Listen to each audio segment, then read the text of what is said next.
you all doing today? How you doing? You all are the receptionists? Yes, sir. And what are you all doing today? Did you all know Brother Averett? Yes. What was he to you, pastor or a friend? Is your granddaddy? He was a great man. He really was a great man. I knew him personally. I want to thank you all for the work that you're doing. Thank Pastor Averett for allowing me to serve on this grand occasion of Pastor Averett. I remember him from years ago, and it just makes my heart feel good that she thought enough of me to ask me to take part in this. Yeah. At this time, I'm going to ask Bishop Joe Burns to come up and give us a scripture, a prayer. And then I want to ask Elder Betty Williams and Pastor Phil Burns to come up. Sister Elder Betty Williams to do the Old Testament scripture, and Pastor Phil Burns to do the New Testament scripture. Amen. Amen. Father God, we thank you today. Because this is the day that you have made. Yeah. Yes, sir. And we declare that we are going to rejoice and be glad in it. Yes. We thank you, Lord, that you have again served us with grace this morning. Yes, God. Thank you. We thank you for that unmerited favor that you allowed us to come again at this occasion and to fellowship one with another. Thank you, Lord. And for that reason, we say thank you, sir. Thank you, Lord, because down through the years you have brought us, and here we are in this grand occasion fundraiser for a great man of God, a great Joshua, one who led and learned how to lead. And God led with dignity, pride, and integrity. Yes. And we come to say thank you for allowing us to live on us, to be part of this great occasion. Thank you, God. Dear God, we pray as we go forward, He serves and He continue to keep us. Thank God for His wife and His children and grandchildren. God, we thank you for each and one that's in this building. And we thank you, Lord, that you're going to bless us. Yes, God. Not only us, God, you're going to bless our seeds, our children, our grandchildren, our great-grandchildren, God, all those that are connected to every vessel in this house. We declare our blessings. Thank you, God. In the name of Jesus. We pray, God, to go forward and you continue to live in us. Be part of us. Bring in our mind, our hearts. And we'll learn how to love one another. My Lord. The way you said love. Thank you, Lord, that love is the answer. Yes, God. And God, we thank you that you have allowed us to show love tonight. Express love. And continue to give love. It's love that draws. It's love that holds. Yeah. It's love that stretches us beyond our boundaries. And we say thank you, Lord. We pray you continue to keep us. Hold us, lead and guide us. We thank you again, Lord, for hearing us. Because you always hear us. And because we know you hear us, God, we ask you now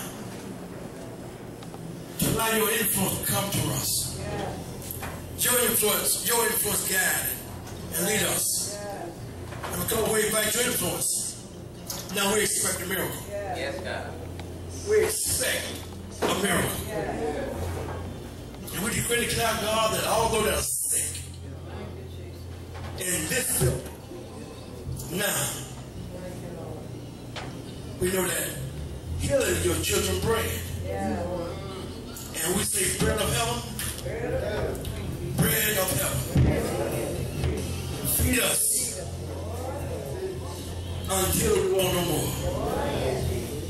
In Jesus' mighty name we pray. Amen.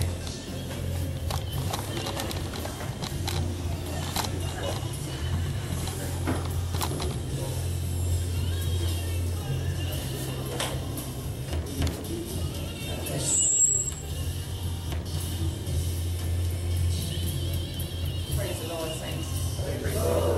Amen, amen. The Bible says that he that hath an ear to hear, let him hear what the Spirit is saying. Amen. This afternoon we're reading from the King James Version, 2 Chronicles, 6th chapter, beginning at the 30th verse. And it reads, Then hear thou from heaven thy dwelling place, and forgive, and render unto every man according unto all his ways, whose heart thou knowest.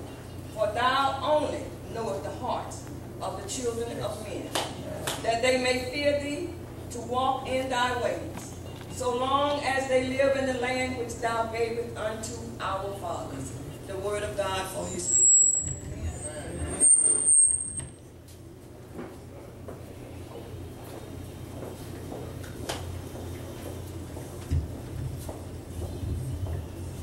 Our Old Testament scripture will come from the book of Philippians, the 4th chapter, starting at the 6th verse. And it reads, Be careful for nothing, but everything by prayer and supplication, with thanksgiving. Let your requests be made known unto God.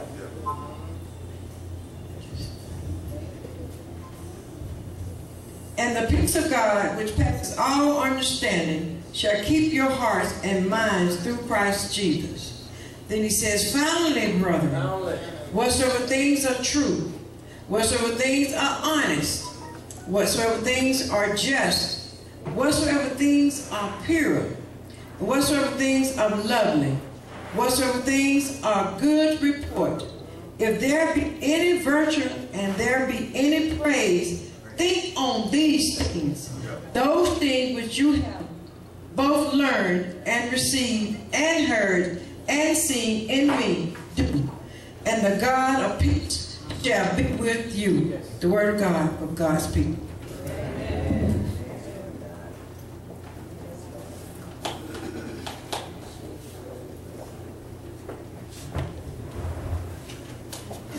At this time, we have the occasion and the reflections by our sister Nasis Averett.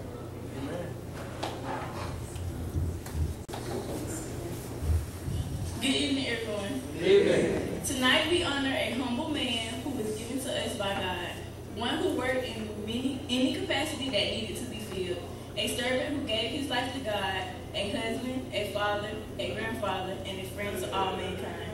He worked untiringly as he wanted souls to be saved and lives to be turned around for God.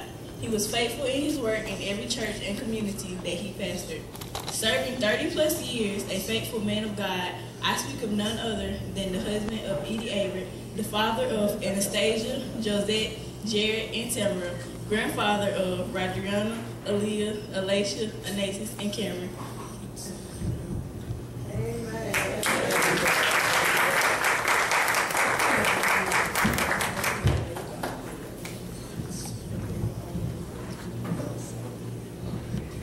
Okay, this time we'll have a music selection by Pastor Averett.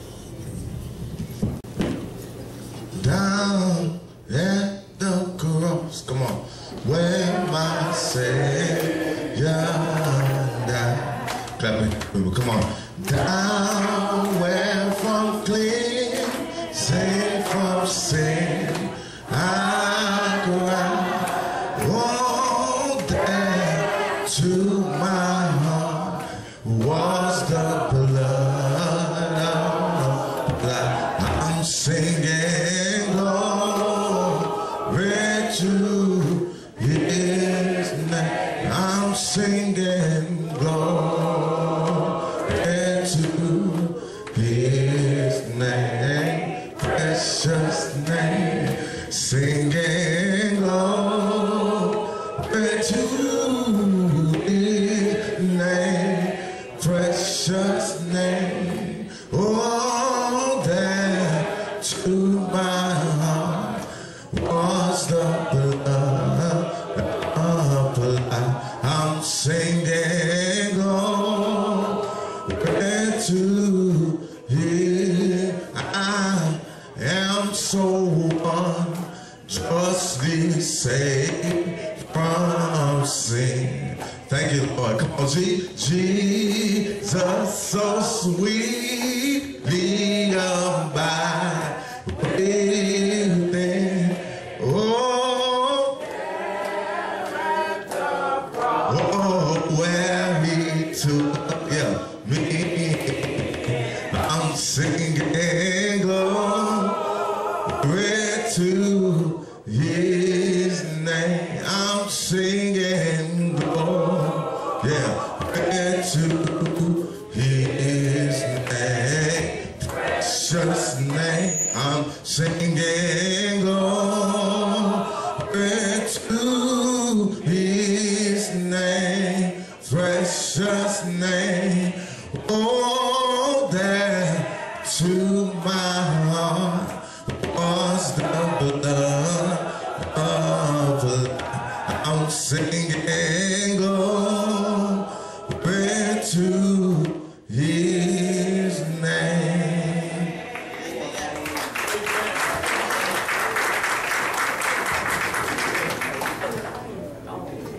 At this time, dinner's about to be served. So I'm going to ask Bishop Dr. Headington if she will come up and bless the food for us.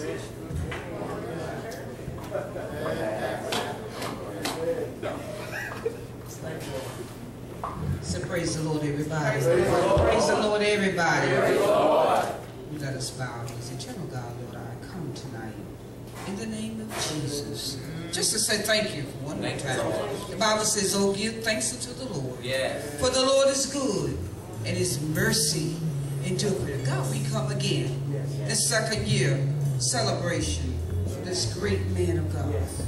God, we thank you for his wife, dear friend of mine, who has continued to take the mantle and lead this church to higher heights, and her son. God, we thank you for the life of Pastor Averett and all the work he did, and the teaching and touching lives here in Quitman, Georgia. Now, as we come now to the food, we ask you to bless the folks, bless the ones who had in their hand and making everything for tonight. We just thank you. Bless it and help us to have a wonderful fellowship in the Lord. In Jesus' name, we thank you in advance. In Jesus' name, amen. Amen. The direction of the line will go, the head table and the center table will go through the line first, and then the first set of tables, second set, third set on both sides will follow in line after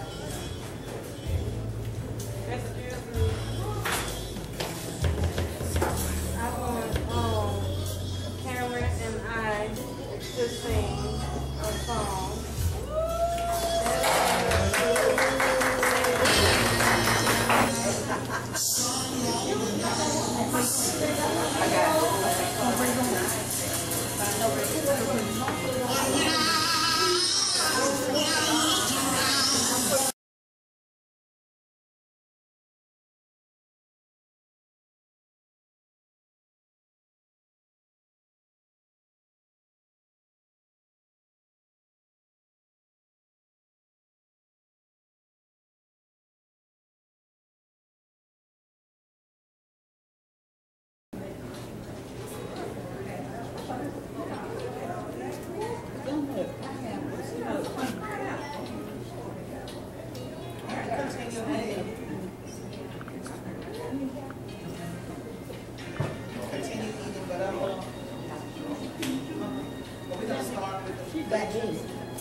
come up and give reflections, his father, and then we're going to ask Sister Tamara Averett and Brother Cameron to come back up.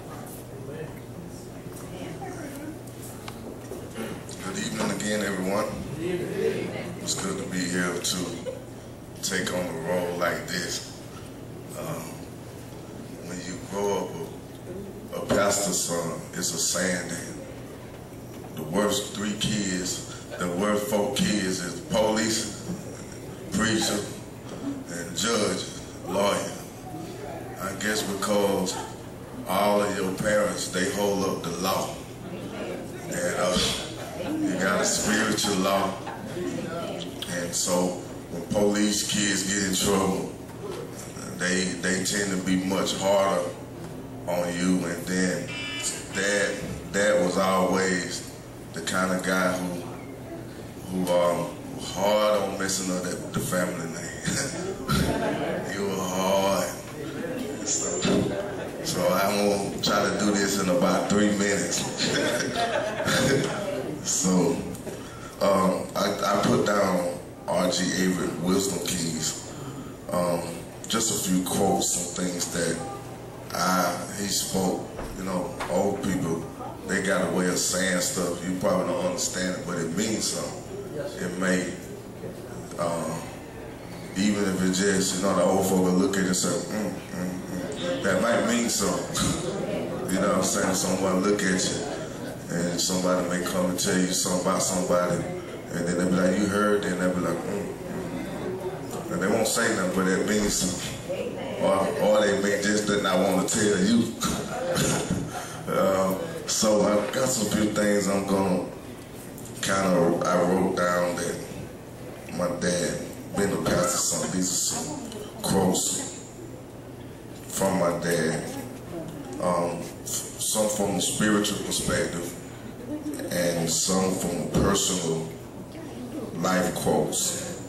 When it comes to life, when it comes to Dad trained me on a lot of stuff because he knew that one day I was gonna grow up, and so he instilled some things into me young, and so I'm kind of gonna go into a few. Well, these are some of the quotes. He was talking about life. When he talked about life, he talked about more of what to look for when it comes to all kind of people, when it comes to life, when it comes to people, how to handle relationships, how to handle church folk, how to handle your enemies. His favorite word was idiosyncrasies, really dealing with the ideal of and the psychology of man. When he died, he studied philosophy, which deal with the study of man. He took philosophy because he said, son, when you're dealing with the world, you have to know how the world think. So I'm kind of relaxed because I'm talking about that, so I ain't preaching. So let me just keep it real. His thing was, I watched him for a lot of years, how he dealt with church folks. I watched him deal with racism, white people, how he handled things. But he was always, I know he was a man of God, I know he was like Jesus because all of the teachings, all of the evil that was all around a lot of times, I saw him display calm. He was never, if Dad was mad, you really had done something to him. But I never really ever seen him, man. You know how most folks, they see their mom cussing and see Dad cussing and they do all kind of stuff in front of their kids. My dad didn't do that. Even growing up, if Mom and him had a disagreement, what would make him more mad is he tried to talk in front of her. Cause that stuff you don't do. We go there and he like, you go get in the car, we go ride. But I don't want you having my kid trying to take side with what you got going on. And stuff like that. He was real tough on stuff like that. Which you don't see now. Cause young people now, they do all kind of stuff around their kids. And so a lot of things a lot of biblical principles, a lot of biblical, some are spiritual, some are just common sense, some are morally, some things had to do with morale, that just certain stuff you just didn't do. And so I enjoyed all of his life, and actually the last 2-3 years of his life, we really talked every day. And I heard him say the best thing that every day we talked, he was like, son, I'm really glad to see, I'm really glad to talk with you, because every time we talk real. And he said, you always make my preaching better. Because my mom didn't know this when I was young. Y'all, I'm gonna tell y'all a little secret. When I used to, this how I started playing the piano. It was a hole in the church. First time I got my real major whipping. It was a hole in the church in the back of my yard. So I used to sneak out the window to go play. And I think I was about 6. I started playing at 3, so yeah, I started really playing in church about 6 or 7. And so I used to go out there every night.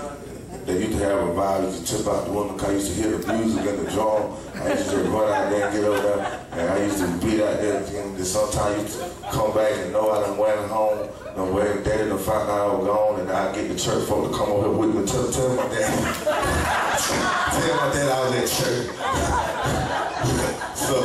So I kind of grew up with music, and then Dad taught me a lot of stuff with music, because he read, but I just took it to another level. And I started, they ain't know this neither. I started playing clubs about 14. So my younger years, I struggled because that's if most people know me, that's how I really got into heavy drinking. Because there's a little testimony on this too. But that's how I really got into heavy drinking, because I was playing for school teachers and Marine Corps band, and so that's how they used to pay me. And by the time, and so I struggled. I struggled because you talk to obey authority, and then you talk to obey them to have rule over you, obey your parents, respect your elders. But they doing, I'm looking at how they living, I'm looking, I'm like, wow. That's how they give it to. They used to pay like that. They used to be like, but they'll be taking all the money off me because of the gift that I had. See, a lot of people put the shit of it and misused it, and then so a lot of times I struggled because I didn't know what was right and wrong, and then so I had this kind of war a long time with church folk. Until I got some sense like I got now. So church folk now, it's like a masquerade. I don't too much see. Ain't nothing in church that pretty much surprised me when it comes to church folk, because I done seen every side of it, from all kind of preachers.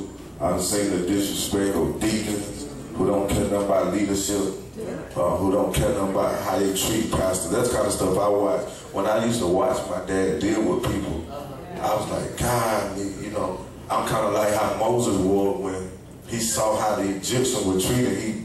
He ended up got so angry he killed them. That's how I was. That's how I always thought when them folks were messing with my dad. I like, let me kill him.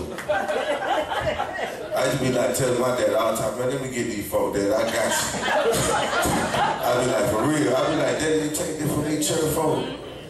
And so I was like, man, I made a vow to God. I never go in the church that called me. Because the church called me, they'll send you away.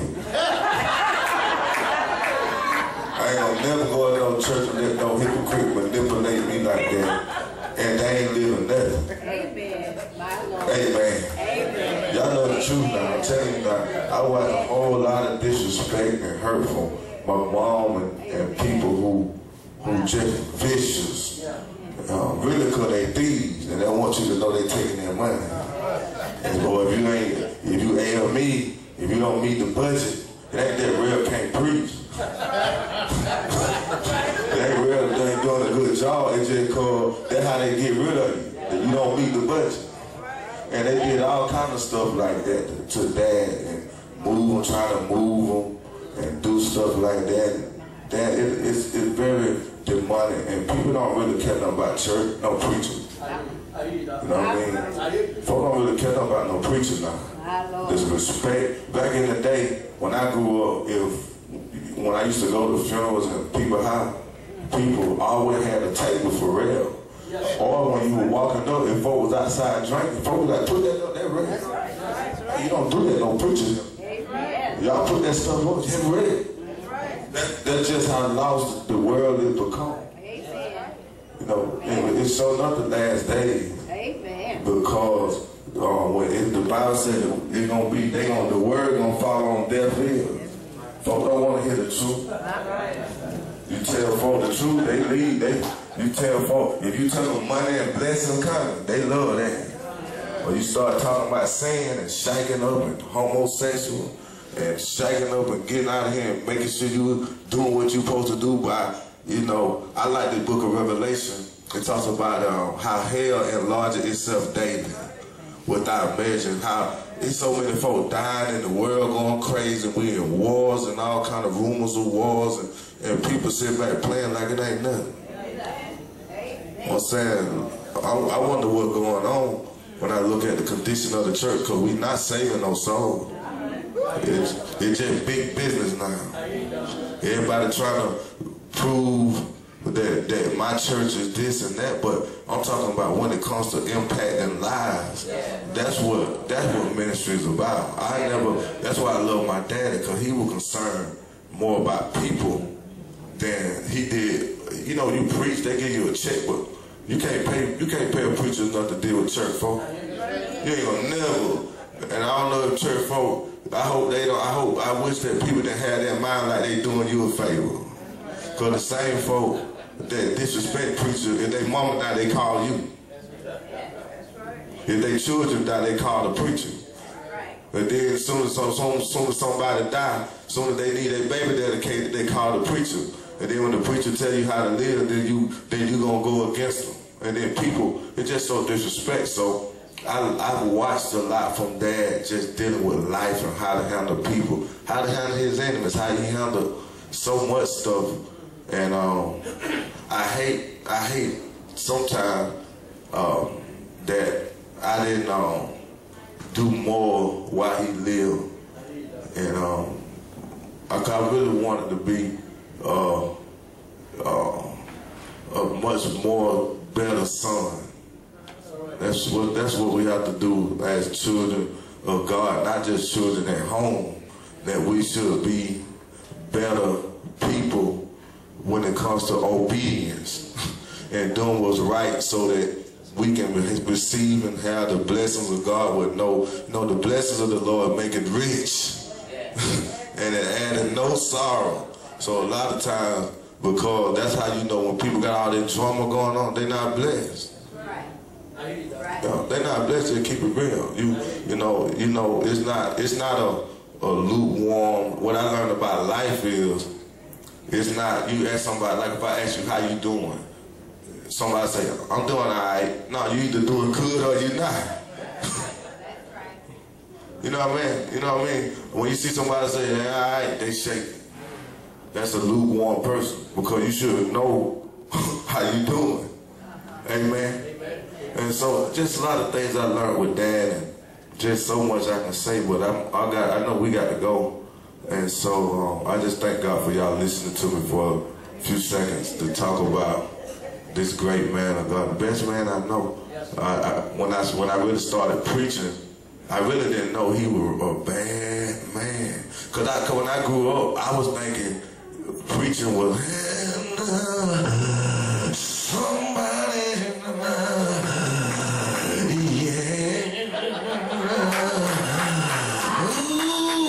ooh, I feel all right,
one of the songs that I feel was my husband's favorite song. Lord, I will lift my eyes to the hill, knowing my help is coming from you.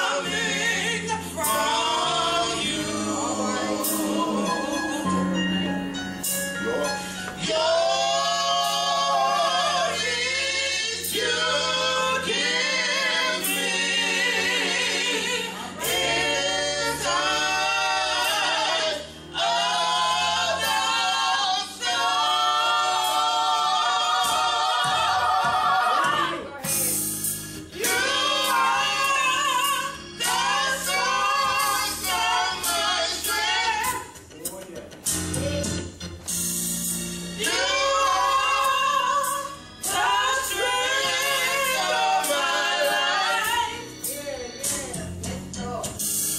I lift my hands in song of praise to you.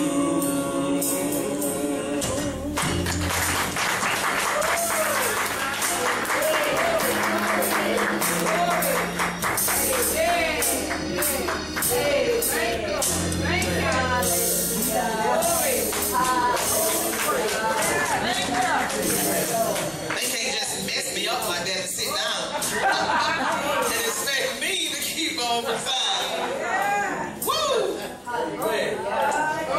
Wow.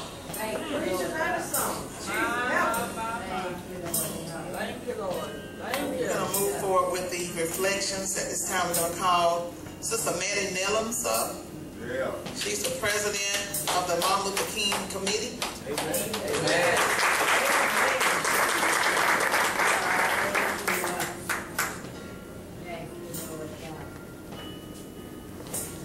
Good afternoon, everyone. First of all, I would like to stand before you and let's give Miss Avery and the Avery family a round of applause. They're carrying the legacy on of Pastor Avery, giving honor to the ministers in the audience, to everybody in their respective places. I stand before you to speak as the president of the Dr. Martin Luther King Association. They always said that the steps of a good man is ordered by the Lord. And if I had an old cliche, I would say, behind every good man stands a good woman. If I had a song to sing, I would sing, may the work that I've done speak for me. Well, when I became the president of the Dr. Martin Luther King Association, it was passed on down from Mr. Shackelford to me. And when I took over the role, I didn't know what I was doing. But when it came time to do the program every Sunday, I didn't have to worry about nothing because Pastor Avery was right there. Pastor Avery would either preach a sermon, he would either do a prayer, but I can look up in the pulpit and I knew one person was going to be there. Whether he was on program or not, Pastor Avery was going to be there. And then on a Monday morning, whether it's cold outside, we always did our march. Pastor Averett was going to be in the midst. He was going to either lead us in prayer or he was going to lead us on our march. And I never had the word on that Monday at the program. He was there. It was Children's Day. He was there. He was a man that I couldn't ask for no better person. Because he always fulfilled his duty as a pastor. You know, some pastors don't show up unless they're on program. Some pastors don't want to show up unless they're preaching a dynamic sermon. Everybody know how to say, oh, preach, pastor, preach. But he didn't have to preach. He could just sit there and he could just be quiet. He could just be, he was humble. He was very humble.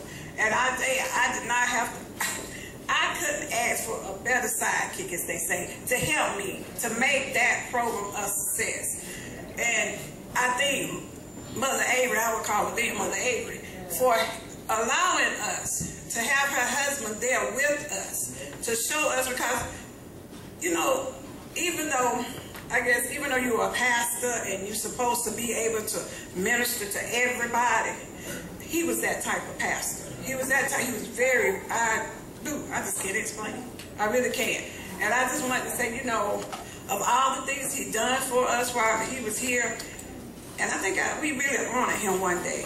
And then while you can honor a person, they say, give me my flowers while he lives. And that's what we tried to do. And we thank him from the bottom of our heart. We thank you all for allowing us to be a part of his life, because we could have asked for a better person. Thank you.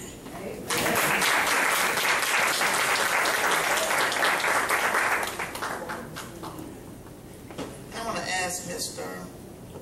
George Ryan to come up.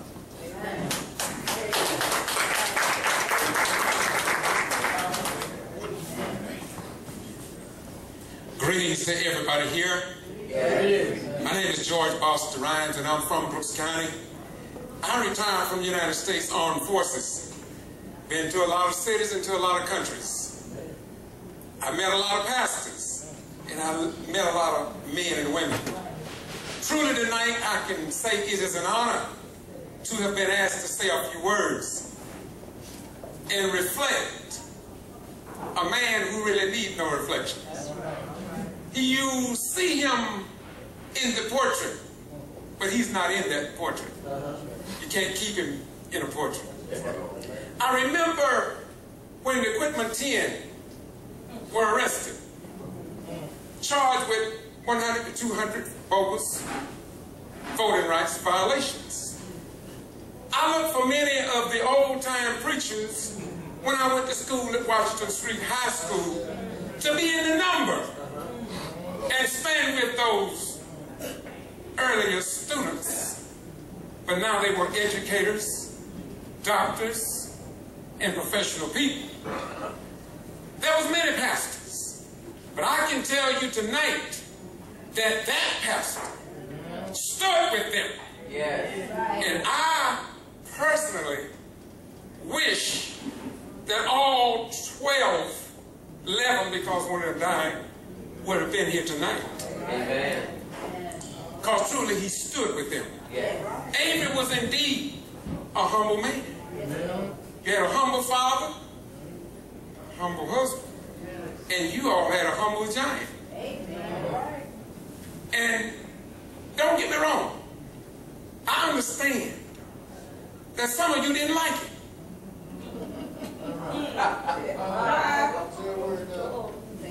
But King David said in the volume of Sacred Law, touch not mine anointed, and do my prophets no harm. Some of you may not have known him, but Jesus said,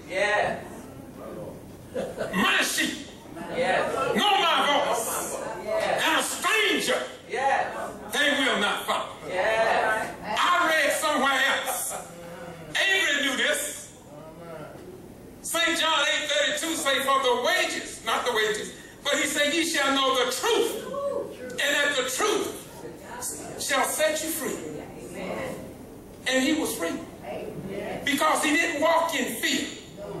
You don't walk in fear when you are really in touch with the real God and the real Jesus. I'm not talking about the fake Jesus and the fake God, but I'm talking about the real God who locked the jaws of the lions.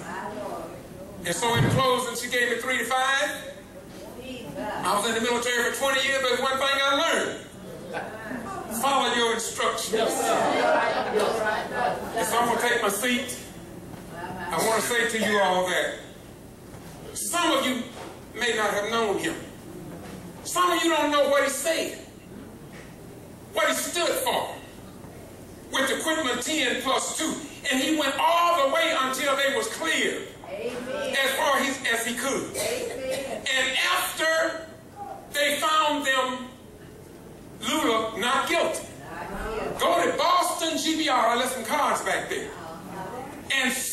can Google Averett name with the equipment 10 and watch and see what he said. Do y'all mind if I quote him?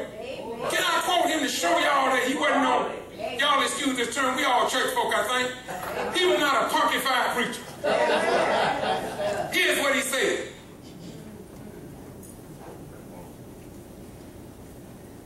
And you know what was more sacred? Is that the Secretary of State, the governor of Georgia, sent his investigators down and lied on the equipment 10. The Secretary of State lied on the stand. The G.B.R. agents lied on the stand. Yes. Did you hear what I say? Yes. He called these state officials liars. And I bear witness that they lied. Yes.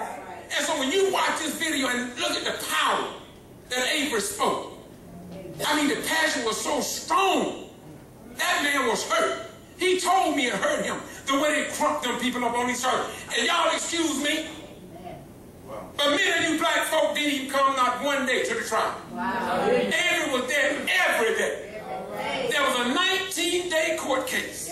Averett stood his ground. The news media didn't show up not one day because they knew that they had crumped them up on charges. But Averett stood there. And this is why I got so much respect for this pastor.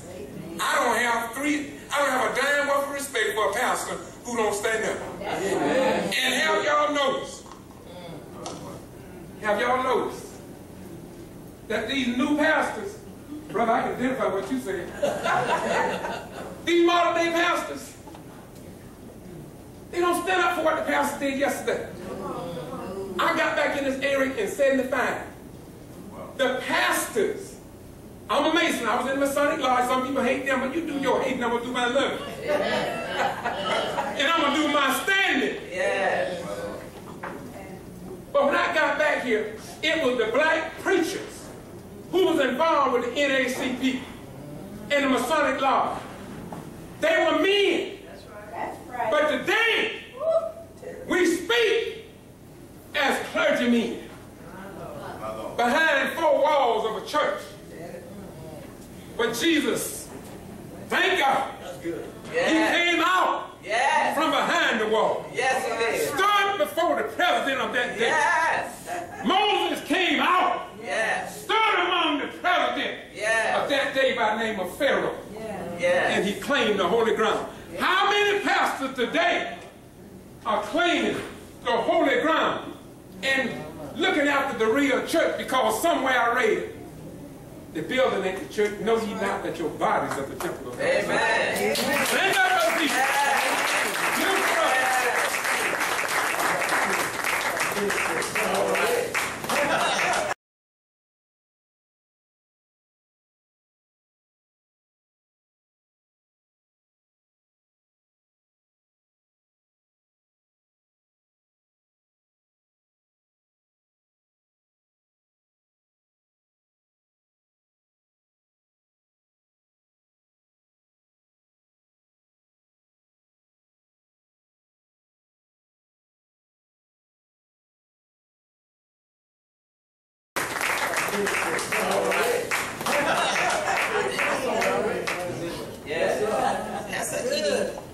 Averett has opened up the floor. And if anyone would like to say anything about Pastor Averett, she's given us 3 to 5 minutes each to say something. Amen. All right. George, I want you to tell us what Reverend Averett said. You didn't finish that part. I sure didn't. Maybe you tell him. I was going to tell him. All right, I'll tell him. Okay.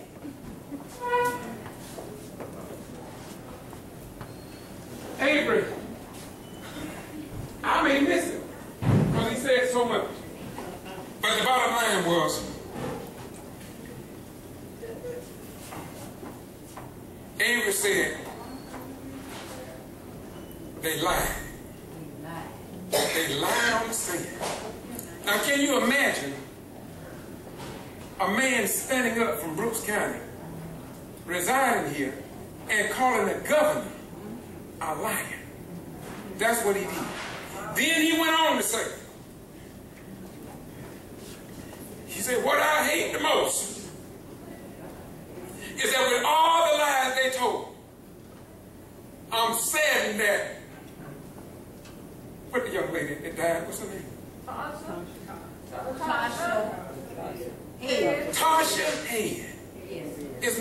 see this picture.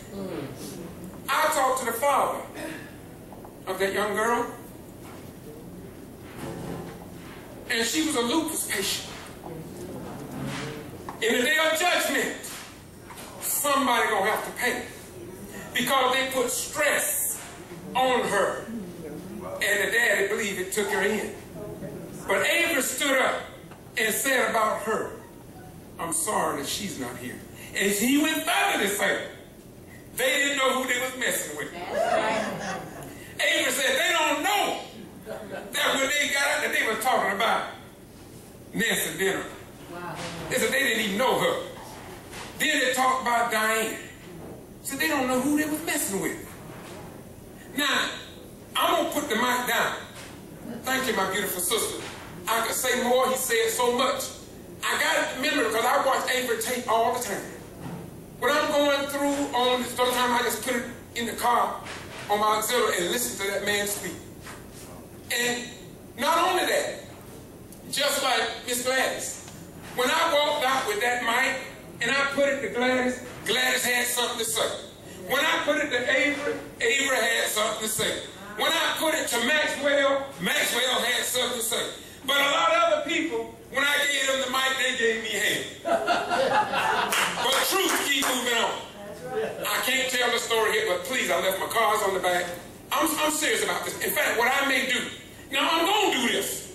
Let me tell you what I'm going to do, since she asked the question. And I like to, this is my former school, this is my science teaching school. I'm still under her guidance, she just told me what to do. So what I'm going to do, I'm going to clip what Averett said in this video, because this is going to be on YouTube. It's already popped, it's already on YouTube. But I'm going to put it on YouTube so everybody can see what Averett stood for and what he said, not after he died.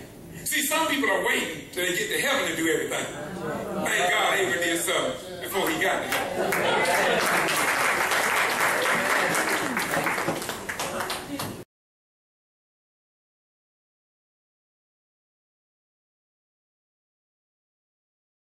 This is the Ghetto Free Press, and once again, this is George Boston Lyons. I'm in front of the Brooks County Courthouse in the city of Quitman. We just got a mistrial just handed down by the Honorable Ronnie Joe Lane. He pronounced the mistrial. Earlier, Mr. King had asked for a mistrial. He went back and he reinstated the mistrial. Therefore, this trial is ended. Not only this trial, but all of them have been dropped. It's the end of all of this. I think that the last witness we have who is standing right here, she won't give a name, that's all fine, but she was there, weren't you, ma'am? Yes, sir. And so I just want her to stand there as we close. You can leave now if you want to. I just want to make sure that she was standing there. It's been declared a mistrial. Once again, the TV station may not be here, the newspapers not be here, but the Ghetto Free Press and George Boston Lyons are here. We are here because we care, and we are here because the people have a right to know. That means that this has ended. This long 3-year-plus ordeal have not come to an end. This is the Minister Robinson. Thank you very much. Yes. This is one pastor I have the greatest respect for. You all hear me criticize the pastor from time to time about not getting involved in the political arena. Here's a pastor, Pastor Averett, right? Yes. What's the name of your church, my beautiful brother? Calvary Christian Center. Calvary Christian Center. He has been with us from day one. I got another individual standing aside right here. What do you think about the verdict today? What do you think about it? Did you think it was coming? Justice has been served. We've all known from day one that this trial was a travesty. Evidence has been falsified, lies have been told, people's lives have been upset, all because the powers that be want to remain in power. These people did nothing wrong, and God fixed them, and they have been set free. I thank God that you and the family, I know they're happy. This is over. Thank you so much, my beautiful pastor. I know you marched with them, you protested, you gave the prayer over there, we were singing. Representative Tyrone Brooks came, the late Senator Robert Brown. We had David Lucas, we had Helen Butler, we had so many people that came with a tin tub full of support. We also have a county commissioner. What's your name? Commissioner James Maxwell. James Maxwell, he sounds very proud. Tell us what do you think, because you even told the county commissioners about the irregularities in the That's system right. over here Yes, sir. at one meeting, and they didn't even, and I don't think the Secretary of State even got back to answer all the questions. That's Talk right. to me, brother. 20 years, you know what I mean? I've been on the board, and every time I ran, you understand, there was always problems. There have always been problems here in Brooks County. You see that? And let me tell you, and just last year, you understand, I'm telling you, the election supervisor, you understand, and what he did, he shouldn't even be there, okay? But the Secretary of State hold on to him. What happened? That's Brian P. Kemp, correct? That's right. That was Brian P. Kemp holding on to him. And he should never been in the position that he is right now. Commissioner Maxwell, excuse me, let me ask you another question, because don't leave, my brother. I want to ask you another question. And I'm asking you from the deepness and depths of my heart. I want you to tell me, because I'm having people in Brooks County to call me, not the news media, but they call me. They asked me this question. We had a meeting on 17 July.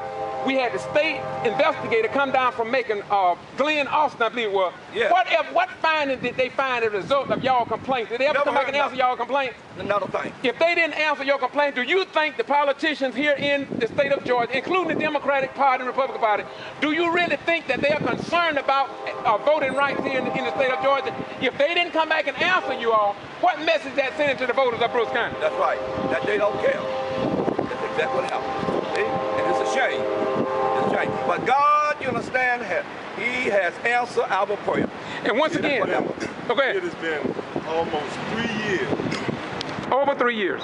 These people have been arrested. They have been put in orange jumpsuits. They have been criticized. They have been called liars. All kinds of things.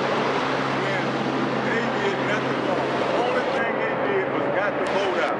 That's right. The people were angry because they were beat in the election and they couldn't take it, and they did everything in their power to stop what they had done. The political machine in Brooks County is formidable. It's powerful.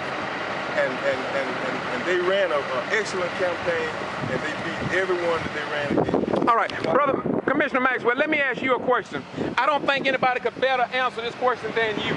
You served your country. I think you was wounded in the Vietnam War. Am I correct? Many of us thought you was going to die, brother. But you came back, and now you're on the board of commissioners here.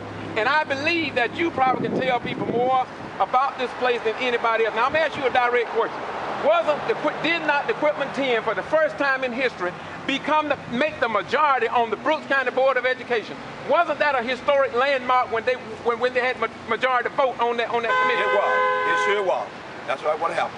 They got out and they worked real hard. They campaigned hard, did everything according to the law, and they won. Whatever. And when they won, the system did not like that. The system did not like that, you understand? Because it was all, you understand, a minority board. That's right. And the school system had changed for the better. And before we close this out, wouldn't you say that a retired educator by the name of Mr. Frank Thomas, didn't he make it clear when we had at least 250 people over here in Walker Street Auditorium, and no news media even covered that event? But did not he say that that was the best thing when Equipment 10 +3 came on that board? He said that it gave life to the board, and Brooks County was in a better position to serve all the children equal than ever before in the history that he knew about Brooks County. That's right. Sure did. He sure did. That's right. And thank God. Thank God. Well, you all heard it. Thank God. We got a commission there and we got a pastor. And once again, this is George Boston Ryan. Thank y'all very much. And as you see, they're coming out of the courtroom. Look at there. I wish to God that you all was here. I wish that Channel 6 was here. I wish to God Channel 10 was here. I wish the Valdosta Daily Time was here. I wish that the Equipment Free Press was here. But they are not here. And look at the people rejoice. They are rejoicing because they're extremely happy. Look at Miss Educator Gladys Lee. Miss Gladys Lee. We got to get her over here. Come on over here, girl. Look, it's a hard day in Brooks County. We couldn't ask for a better day. And once again, this is the equipment, Lord have mercy. I'm losing my, that's the first time in history, man. Look, they blowing. People are happy. This is a historic moment. Moment in that this is something that we had always said. We do not think that these outstanding people had done anything wrong. This is Lula Smart right here. We put it all on YouTube because we told you all, just like we told you about the KJ case over there. We are going to stay with it, and we are going to report it, We're not going to control it. We're not going to suppress it. We're just going to do it on behalf of the people. Once again, this is George Boston Rhymes. Go ahead, my brother. Well, we'll say it like this. That's all I'm going to say is, Valdosta, we're coming after you. All right, brother, thank you so much. Once again, this is George Boston Rhymes. And in case you all are wondering, if you all are wondering why I do this, it is because I care. I'm a native of Brooks County, and I don't care what nobody say. I'm going to continue to do what I do on behalf of the people. I am amazed. I am amazed that CNN, I am amazed that local television stations were not here to get this coverage of this historic event. Once again, the Equipment 10+2 is a done deal, dismissed by the Honorable Ronnie Joe Lane here in Brooks County, Georgia, in the city of Equipment. This is George Boston Rhymes. This is the Ghetto Free Press, and I'm George Boston Rhymes, and I just received the breaking news that we have a new mayor in Quitman, Georgia. Much like the Equipment 10+2, Nancy Dennard being the first president of the Brooks County Board of Education, and now we have James Brown III, the first black African-American mayor of Quitman, Georgia. First of all, we acknowledge that black does not make it right, but right always make it right. We must understand that the Quitman 10+2 brought Brooks County the first black majority in the history of that county. And as you know, the Quitman 10+2 was brought up on charges of alleged voter fraud, and after nearly 3 years, only one have had their day in court, and it ended up a mistrial. With all that has happened, with all of the complaints, with the elections in the past and identified problems at a particular meeting on July the 17th, 2012, highlighted major problems with the Brooks County Board of Elections, yet Secretary of State Brian P. Kemp were informed through formal complaint forms, given a DVD, among other detailed problems. And until this date, the people of Brooks County are still awaiting a response from Georgia Secretary of State and Glenn Austin, who was an investigator that came down from Macon at the bequest of the Secretary of State, yet nothing has been done. Moreover, the meeting was a total whiteout, and very little to nothing was done. This is the Ghetto Free Press, keeping you informed, because it is in time. It is indeed time that the people in South Georgia know the truth. To James Brown III, thank you to all your family that came down from New York and other places to congratulate you on your victory. As a graduate of Washington Street High School myself, from Brooks County, I say to you, as the Muslims say, Alhamdulillah. And to the Jews, I just say shalom to you. And as the Christians, I say peace and blessings be upon you and to all the great worthies that help you in your campaign.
The witnesses lied on the stand. Yes, yes, yes. The Georgia Bureau of Investigation lied on the stand. That's right. Yes. Falsified documents. That's right. Yes. The Secretary of State lied on the stand. Yes, yes, yes. Boone from the post office, who started this whole mess, lied on the stand. Yes. All to try to make these citizens look guilty.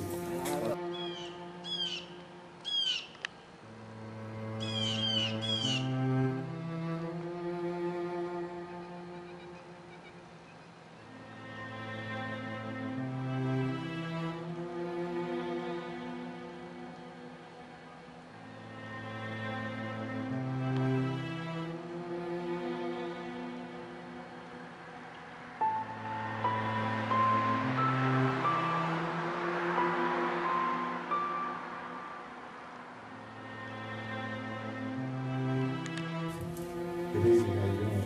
Good evening. First of all, I'd like to say that we commend the Pittman team plus 2 for the way they handled themselves. It was just,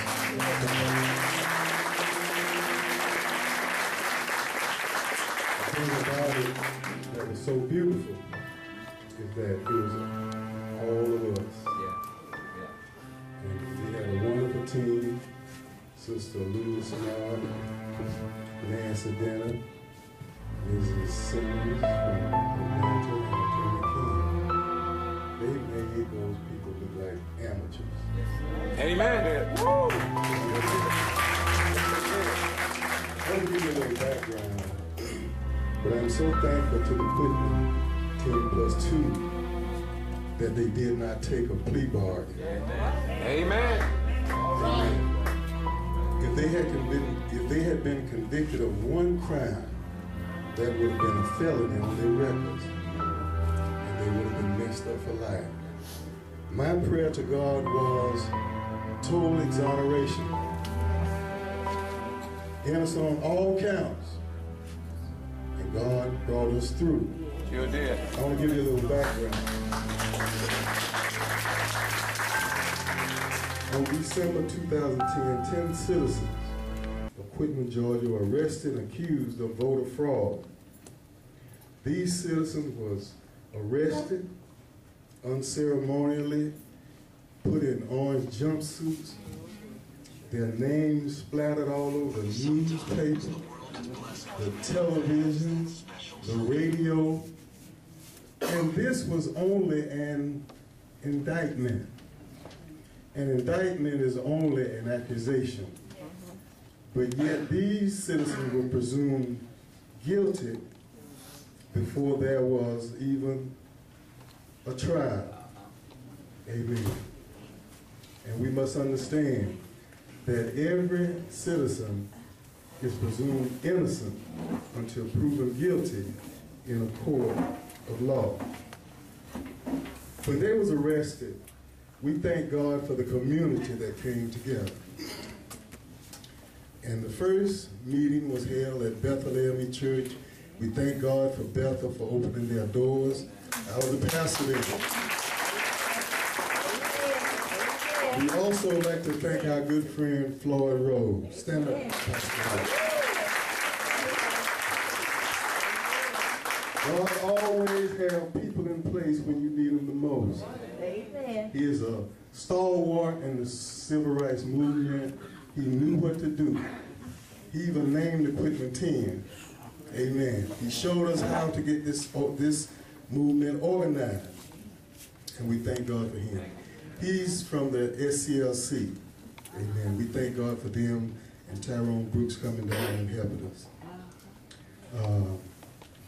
Also, during this movement, the NAACP was started here. And that was to, there might be future cases that might come up, and we'll have an organization in place to make sure we can handle this situation. Now, the United States Constitution guarantees each person equal protection under the law. The United States Constitution guarantees that every person of our nation is presumed innocent until proven guilty in a court of law. The rights of these citizens were violated. Amen. Yes, sir. And what angers me so is the fact that Sister Latasha Head died with these accusations hanging over her head. Yes, sir. Yes, And sir. yet there are still, with her, 11 people that still have to be tried. This case has been going on for 4 years. Sir. Now, you have to understand one thing, and that is, every person is entitled to a speedy trial. Their rights was violated. Now, why did it take over 4 years to bring these people to justice? It's because they didn't have a case. Right. Amen. That's right. They didn't have a case. They were hoping that they would take the plea. But when they didn't do that, they had to prove their case. And if you were in the courtroom, That's right. you would have seen one of the biggest fiascos you ever wanted to see in your life. Oh, yes. That's right. Oh, yes. The witnesses lied on the stand. Yes. The Georgia Bureau of Investigation lied on the stand. That's right. Yes. Falsified documents. That's right. Yes. The Secretary of State lied on the stand. Yes. Boone from the post office, who started this whole mess, lied on the stand, Yes. all to try to make these citizens look guilty. That's right. My Lord. But thank God that we have a God who sits high. Come on now. and he Yes, looks sir. down. That's right. Yes, Lord. Yes, Lord. Lord. That's right. The sad thing about this case is Governor Deal, who's the leader of the state of Georgia, left the state capital to come down here and suspend people who were elected to the school board. Yes. That's right. Yes. This election was certified Yes, sir. and without due process of law. That's right. Every person is entitled to due process of law. Yes. That's right. But he's put it upon himself to suspend Dr. Nancy Danner, who has a doctor's degree. Yes, sir. Sister Diane Thomas, who has a master's degree. Earned. And Yes. Sister Linda Troutman. Yes, Lord. They treated us like, excuse me for saying us, because I was just as angry as they were. That's right. That's right.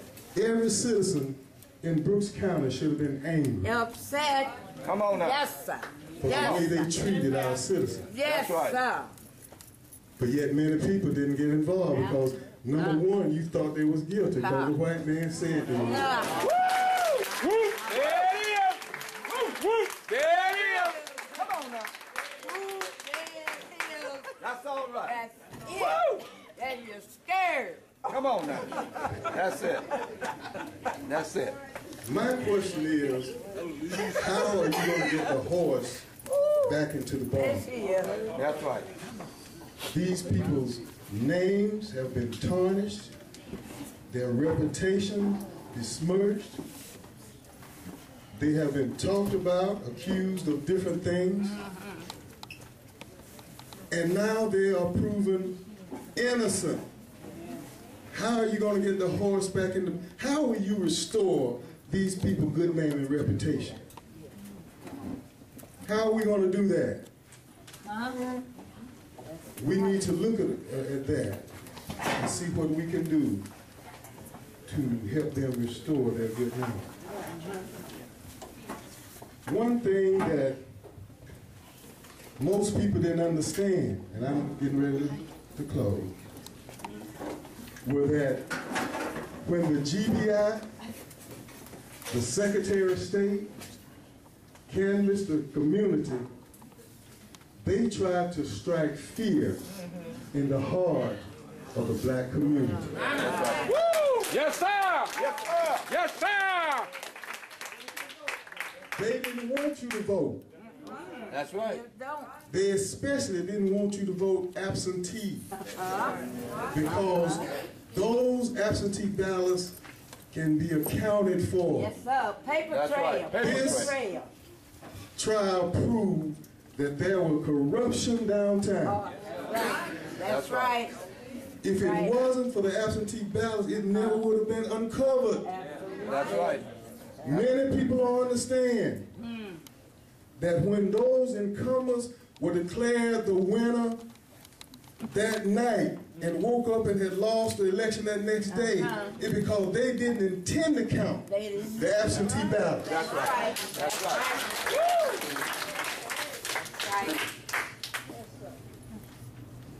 But God prevailed. Amen. Amen.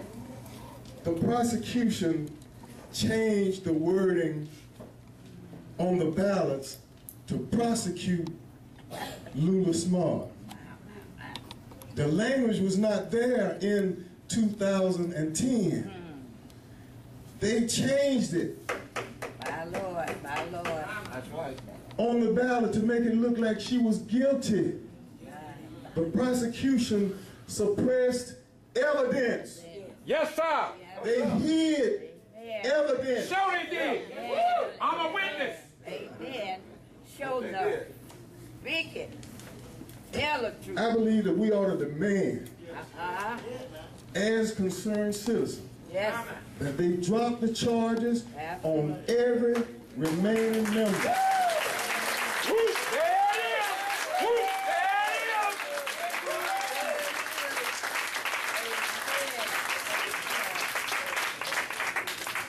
What's so amazing is that Sister Dana and all of the workers on the poll had been trained. Yes. They knew what to do. But yet they tried to make it look like they were incompetent. But God prevailed. Amen. Few of the fallacies of this trial, and then I'm going to sit down. And I don't know about you, but I got angry when I looked. I didn't even vote absentee ballot that time. And here come the G.B.R. and the Secretary of State knocking on my door. Wow. Wow. But one thing that happened that most people don't understand is that you all shut them down. Amen. Amen. You all shut them down. When you told them that we're not going to answer your question, we voted who we wanted to vote for, I did what I wanted to do, get out of my yard. There it is. We don't have to be afraid no longer. All right. Amen. It's so much I could go on, but I'm going to tell the story. Jesus. I'm going to yield, but there were so many fallacies. And I hope and pray that we all learn a lesson from this. Yes. That we're not going to let anybody come in our community and disrespect our people.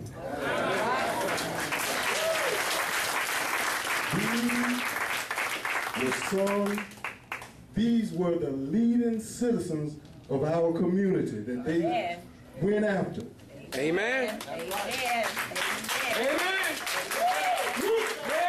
If the head falls, the body, you kill the head, the body gonna die. But see, they didn't know Nancy Denham, and Diane, Miss Sharpman, and they didn't know. They didn't know. But I knew from the beginning, that they were innocent from the start. I don't know about you, but I grew up in the 50s. That's right. Come on now. I was born in 1952. Amen. Amen. And I know the tactics of the other man. They'll do anything to win. Oh, yes. Oh, yes. But I want to say to you and to all of the people who prayed and supported the Quitman team. I know some of you wanted to be there, but you had to work. I know some of you could have been there, but you chose not to. But thank you for your prayers. Thank you for just putting them up before God. Amen. And allowing God to use them. Whether you know it or not, God used them. Yes. Yes, he did. There was a gentleman that called me from San Francisco, and he said, "What in the world are y'all doing out there?" He got on our organization, the NAACP, because they didn't come here. I'm angry because the president of the NAACP didn't show his face. Tell it. And I'm angry. Tell it. Now he's writing all kind of articles. Want the Quitman 10 plus 2 to come up there and talk. Where was he when they needed him the most? That's a little bit of the history, and I'm going to close with this. The Get Out the Vote campaign of the Quitman 10 plus those who helped were the most brilliant campaign I have seen in my life. People voted who had never voted before in their life. Amen. People who couldn't make it to the poll. And they got beat at their own game. Come on, man. That's right. Amen. Amen. It was a brilliant campaign. It was well planned, well organized. And many other communities are looking at what the Quitman 10 plus 2 did. And they're doing the same thing in their communities. Of course. So we say Quitman 10 plus 2, don't stop doing what you're doing. Right now. We're fast getting a new council. I told one of the white gentlemen that he was wondering how did the mayor get beat. And I told him that everybody who touched the Quitman 10, we Look out, go man. after. Look out.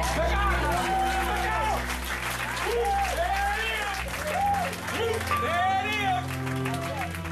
Amen. I don't know about y'all, but you ain't gonna mess with no.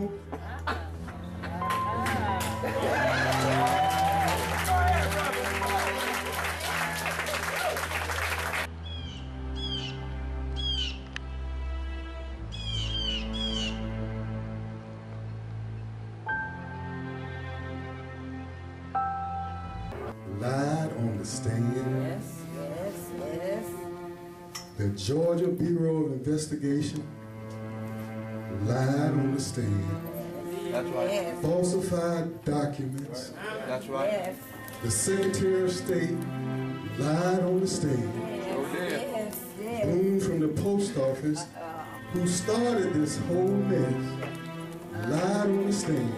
Yes. All to try to make these citizens look guilty. Let the words of my mouth and the meditation of my heart be acceptable, O Lord, my strength and my Redeemer. I did not prepare anything because as a high school teacher, you always had lesson plans, you had the lab set up, you had the equipment, everything. And that's a part of preparation. But I don't have to prepare. But I think about Reverend Ronnie Averett. Reverend Ronnie Averett was a gentle giants. Giants, yes. I hope you understand the significance of that. This is an individual who doesn't do it because it's expedient. He does it because that's who he was. Amen. Yes. That's who he was. Yes. He could not be any other person other than that gentle giant. Amen. You weren't going to rattle his cage. You weren't going to upset him. He would listen to you politely, and he would tell you what his opinion was. You might agree or you might disagree, but the opinion was always scripturally based, because he's asked, what would Jesus do? What would Jesus do? Amen. Don't come out your bag. Don't come because this is how you are, or this is what I think. You ask, what? Step back and ask, what would Jesus do? Because everything about Jesus was love. You had to love your enemy. How can you love your enemy? People who mistreat you, people who misuse you, people who lied on you, the equivalent 10+2, they couldn't get job promotion. That's right. If they needed passports to go to other countries, all of that had been interrupted. That's right. For what? Nothing. Nothing. Simply because they were walking black. That's right. That's all. Being born black and walking black, it was the only crime. And I went for that trial 5 weeks. Every day I was in that courtroom at 9 o'clock. Because I was not going to leave them, because they were standing up for me. They were protecting our rights. That's right. They had been accused of voter fraud. None of that stood up in court. They spent millions of dollars. 3 trials. Trying to prosecute them. And now Lula Smart is a member of the city commission. Tell the truth. Mary Bellum is a member of the commission. I mean, if I'm guilty, where's the guilt? Where's the guilt? See, God had already cleared them. He had already vindicated them, and the white people were just bound and determined. Yes, they are guilty. Even some black people. That's right. Yes, sir. Oh, yes, they did. Yeah. If they accused them of it, they did. It wasn't so. I never, ever thought that they were guilty. I didn't either. I just had confidence because I knew them. They were my former students. I had taught some of them. So I knew them. I said, no, they are not misrepresenting facts. They simply won, and the white people were angry. And they said, we're going to get you. And that's why when they went to Atlanta, I went. That's right. I went right with them. That's right. I'm a witness. Yes, sir. That Secretary of State was eating lunch, and we were up there in the Senate building eating. I walked right over to him. I said, hello. My name is Gladys Turner, Lee from Quitman, Georgia, and I'm here with the Quitman 10+2. You put that salt down? I said, I want you to know. They have been vindicated. They have been cleared. You took them off the Board of Education, took their seats, they had to put them back because they weren't guilty of anything. But see, that's what white people will do. I don't hate white people because all my life They live next door to us. My father owned the house we lived in. He owned the lot the house was on, and he owned the lot across the street where he planted corn and peas, and everybody could come and get it and eat it free. So white people were always next door to us. That was no big deal. My 2 front teeth got knocked out because a little white boy took my glass of milk and knocked my 2 front teeth off. I said, go home, man. Go to your house. Get out of our house. Because we would feed them. Whatever we had to eat, they would eat that. So being white meant nothing. Not to me. I'm like Reverend May, I was going to stand my ground. Amen. Come if you want to. Now you can do it the easy way or you can do it the hard way. But I'm not backing up. I'm going to stand my ground. You say what the facts are. I'm not going to get upset. I'm not going to curse. I'm not going to fight unless you hit me. You know, I'm not going to run. But the bottom line is that when you know what you know, when you stand on the truth will make you free. Amen. It will always make you free. Amen. Reverend Avery was a man of great integrity. Yes, he was. I'm talking about, you just could not get him. He ain't gonna talk about nobody. Nope. He's not gonna gossip. Nope. And be involved in foolishness. It was straight up. Gentlemen. What you saw was what it was. Father, you could take it to the bank. You hear me? That's a check you could cash. If you said it, he would do it. Amen. That's who he was. And I would just look at it and would admire him. I said, goodness, you got to be just filled with the anointing and the Holy Ghost from the crown of your head to the soles of your feet.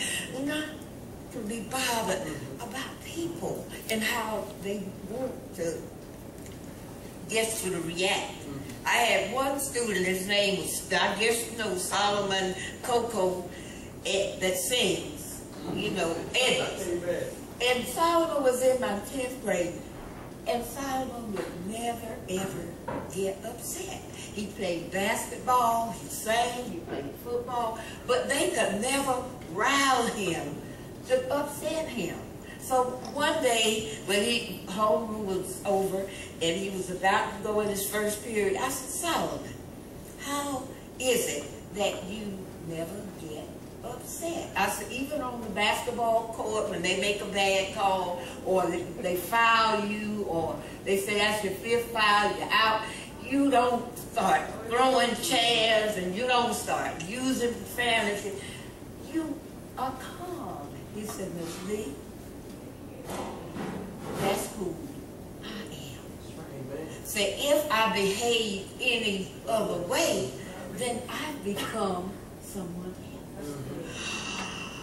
I said, my God, I have never heard anything so profound. This came from a child's mouth. I mean, at Morris Brown, I hadn't heard him say, at VSU, getting the master's degree, I have never heard anything as simple and so profound. When I behave according to how they want me to behave, I've become someone else. I've lost who I am. That's a child going to class. I will always tell your parents, they deposited in you that self-rule. I know who I am. Amen. I'm not going to be anybody else. That's how Reverend Ronnie was. He knew who he was. And he shared that with all of us. Our lives touched by his presence. Just being here. Always will speak up. Black, white, purple, I do not. Rich, poor, Donald Trump, come to quit me. You will hear my food. Ronnie Averett let you know what time it was. If you're wrong, you just wrong. I don't care if you're rich, I don't care what you own. When you're wrong, but you just thank you, Miss Averett. I mean, I just, it's not like, I mean, it's like he's not gone. His presence will always be here. His presence. That's what keeps you. You just think about what was Reverend Averett do? What would he say? How would he handle it?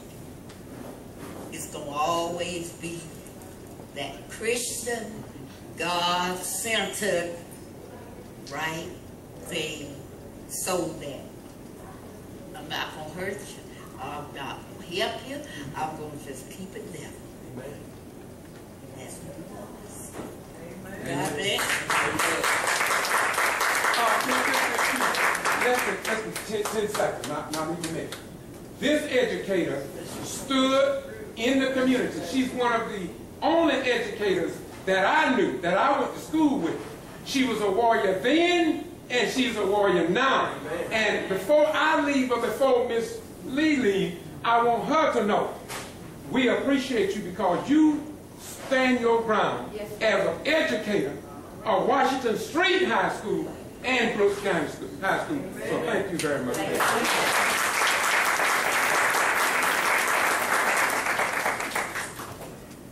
And fix what I've broken, oh, 'cause I need you to see that you are the reason. Yes, sir. Yes, sir. What's up, Cam? Go, boy. There goes my hand shaking, and you are the reason. My heart keeps bleeding. I need you now.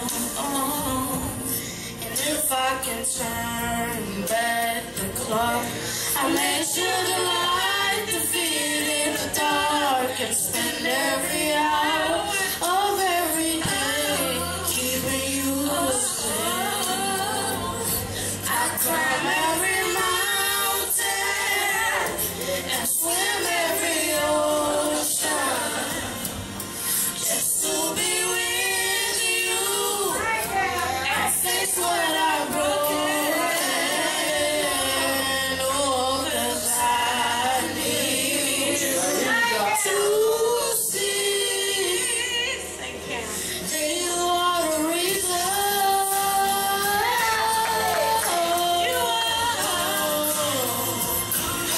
You are the reason.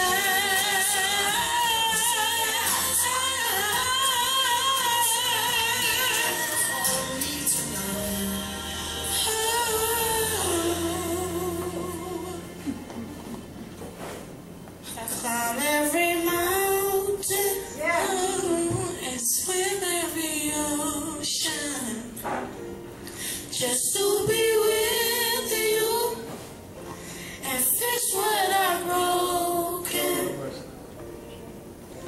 'Cause I need you to see that you are the reason.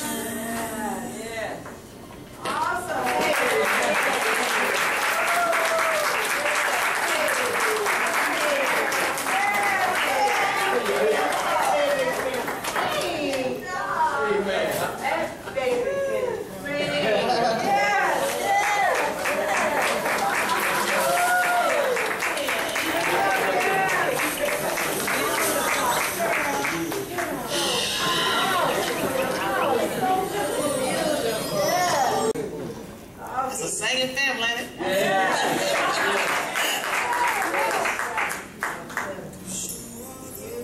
I'm going to take this time to introduce the speaker of the hour, Pastor James Banks. Amen. Pastor Banks and Pastor Averett and I, we pastored together in the AME church. And Pastor Averett was my instructor. So I've known him for several years. And at one point we all met a lot of different people, whether they be pastors or whatever. You learn who you can trust, who you have respect for when you're making your choices. And so Pastor Banks is someone who I respect and I believe is a true man of God, or else I would not be sitting under him. And I just thank God for what he's imparted in me. For as long as I've been with him, I've known him as a friend, as my pastor, and I know him to be true to what he do. True to God, true to his, if he's a friend, he's a friend, he's a true friend. He's a musician, he's a father, he's a grandfather, and he can do everything. Play all kinds of instruments. And he's just someone who can preach the word, and we'll preach the word tonight. He have a message for us. I present this psalm and introduce the others, Pastor James Banks.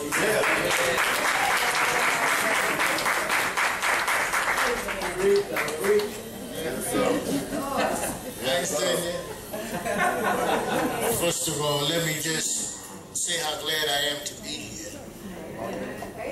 For Ronnie G. Averett and I go back decades. Amen? Amen. C.D. Averett and I go back decades. I remember the first time that I met her and I got to play the piano for her. My. Yes. But then I also remember this young man sitting right here. Because I remember the first time I saw his fingers touch the piano. I said, my Jesus, that's just unreal. Amen. And I admire his talent. I can remember the day that we were sitting in conference and the bishop heard him. And they said, we got to send that young man to school. They gave him money to go because the gift was in his hand. Amen. So I just thank God for this opportunity. It's good to be connected with somebody who has a good record, isn't it? Yeah. Just a few weeks, and I wish I had been writing everything down because I'm not going to preach for you tonight because all I can do is a summary right now. I got to get you out of here.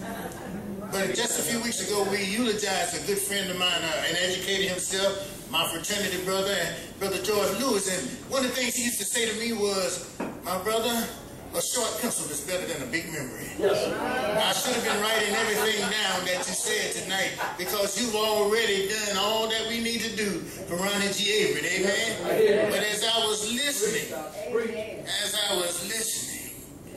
see, I'm always an advocate of people telling them that you've been riding the backs of too many people in history for a long time, and it's time for somebody to ride your back. Isn't that right? If you want to do something, you need to leave an impact in this world. I got a problem with the church because we've become some good clubs. I hear you.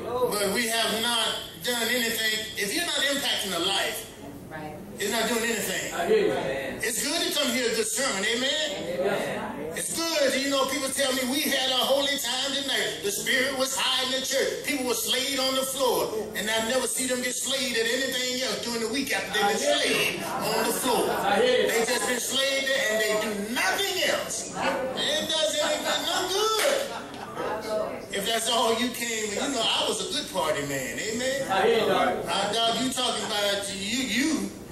One of these days I will show you my pride and joy from the 70s. I hear you, Doc. When I made me a blanket out of all my Crown Royal bags. You understand me? Proud of it. Would fight you for it because I worked hard to earn it. You understand me? Amen.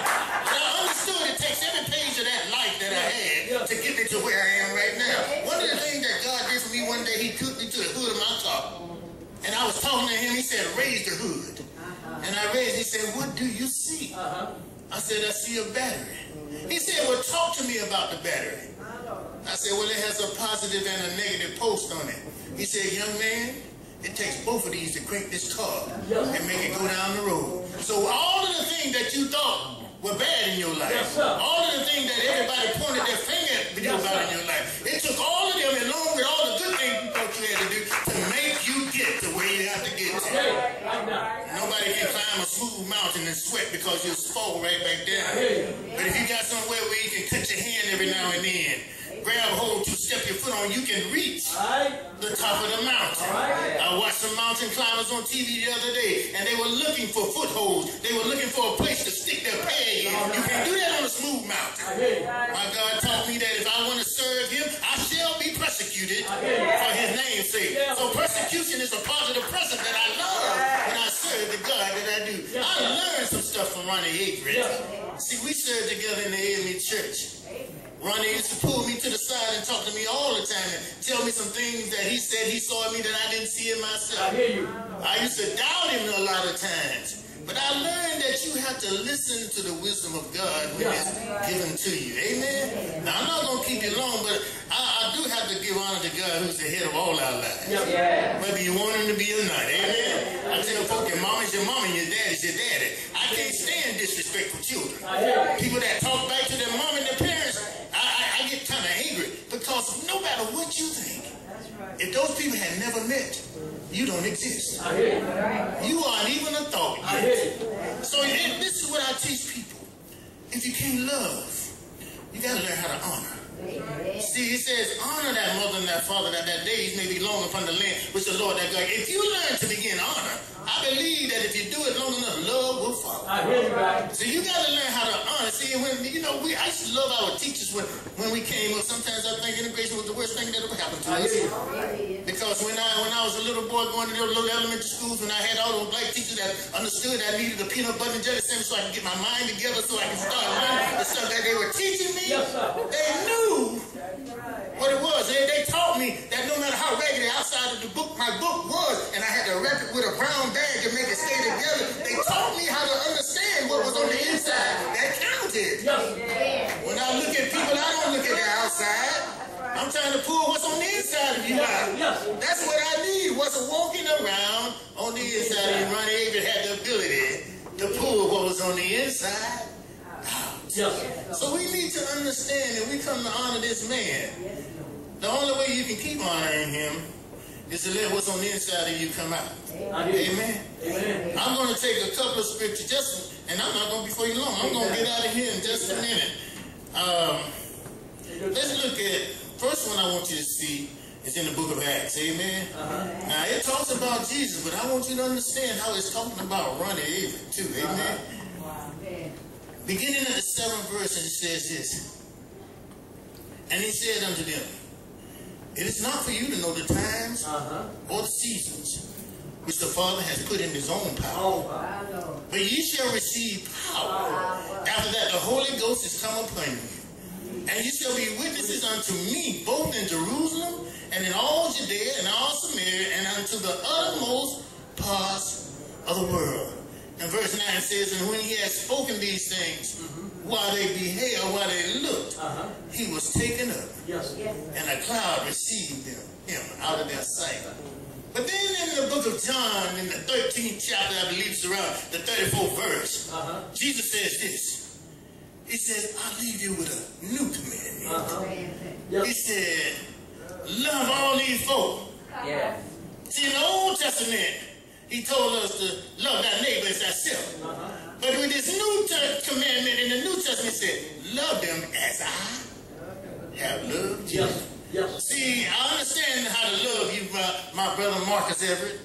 That's good. But see, Jesus told me I got to learn to love you like he loved you. In the Old Testament, he said, love my neighbors and myself. I often tell people, why you hate yourself so much, brother? And then, what you mean? I said, I can tell by the way you treat me. You don't care nothing about you. But see, Jesus said, no matter who I am, he said, love them like I love. That means you got to learn how to love folk that talk about you. You know that, don't you? You got to learn how to love folk that's always trying to steal your joy. You know that, don't you?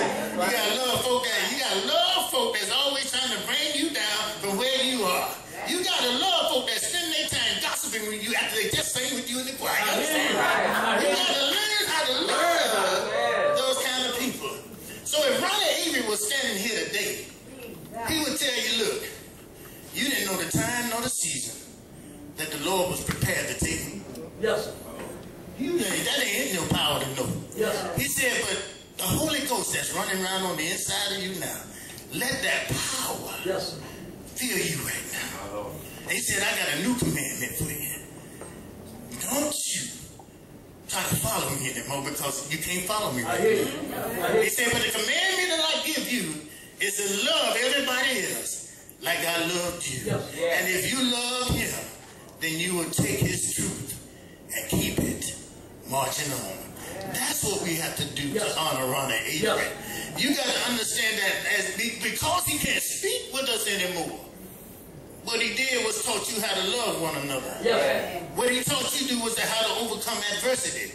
What he taught you how to do was become something that you were not. The Bible teaches us that faith is the substance of things what? Hoped for, and the evidence of things not seen. See, the problem with the church is we like to be seen.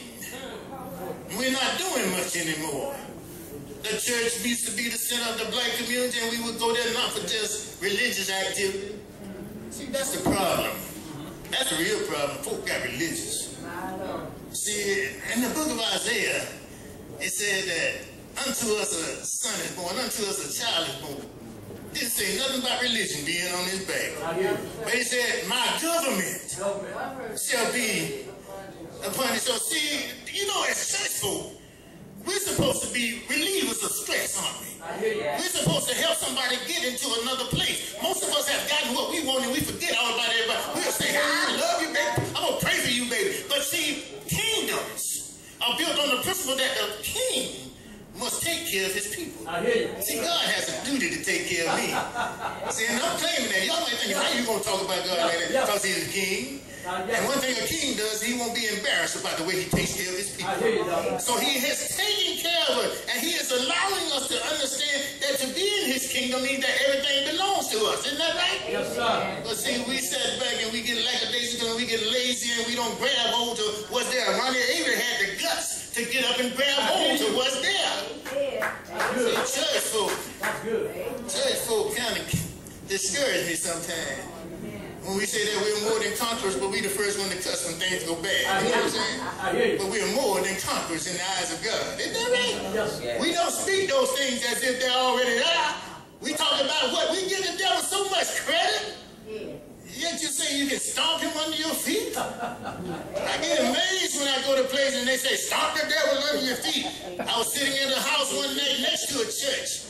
And they were speaking all kinds of tongues in there. And I speak two other languages besides English. I hear you. But when they came my door, I understood every word that woman was saying to her husband on the church. And neither one of them was the language they were speaking in the church. See, we got to understand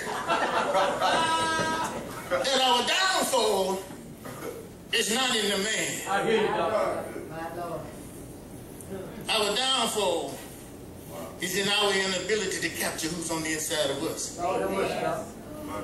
My definition of economy is this: maximize the minimum. Yes.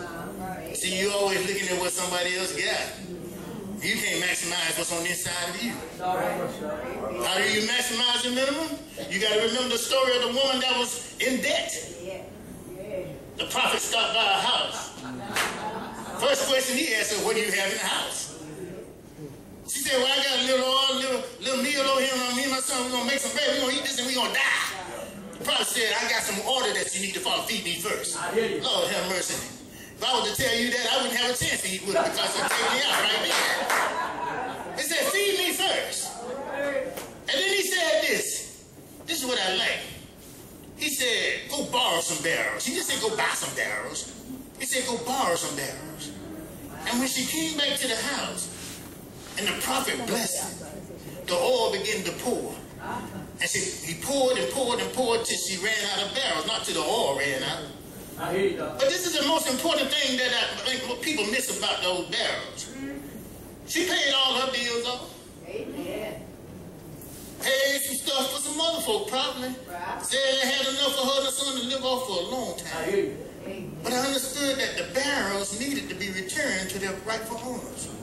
Now, anybody in here that knows anything about the viscosity of oil will know that you can't get all the oil out of that barrel when you return it. That meant when she turned the barrel back over to its rightful owner, they were blessed too because there was some oil running around on the inside of it. See, if you do what you got to do for the Lord and do what God has ordained you to do, there will be something left over for the one that you got it from. We got to understand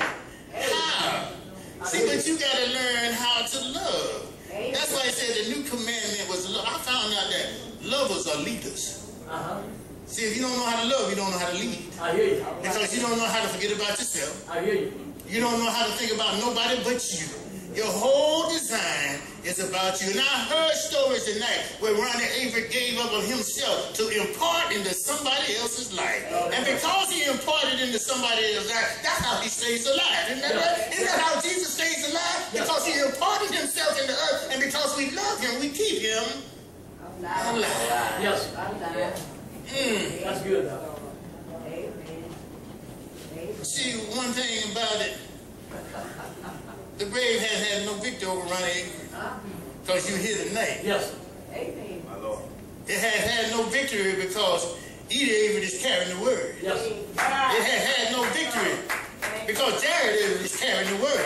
It has had no victory because Lil Ronnie back there just singing like he ain't got nothing. I call him Lil Ronnie because he looks just like him. He looks just like him. So we got to understand that the picture hanging on that wall back there.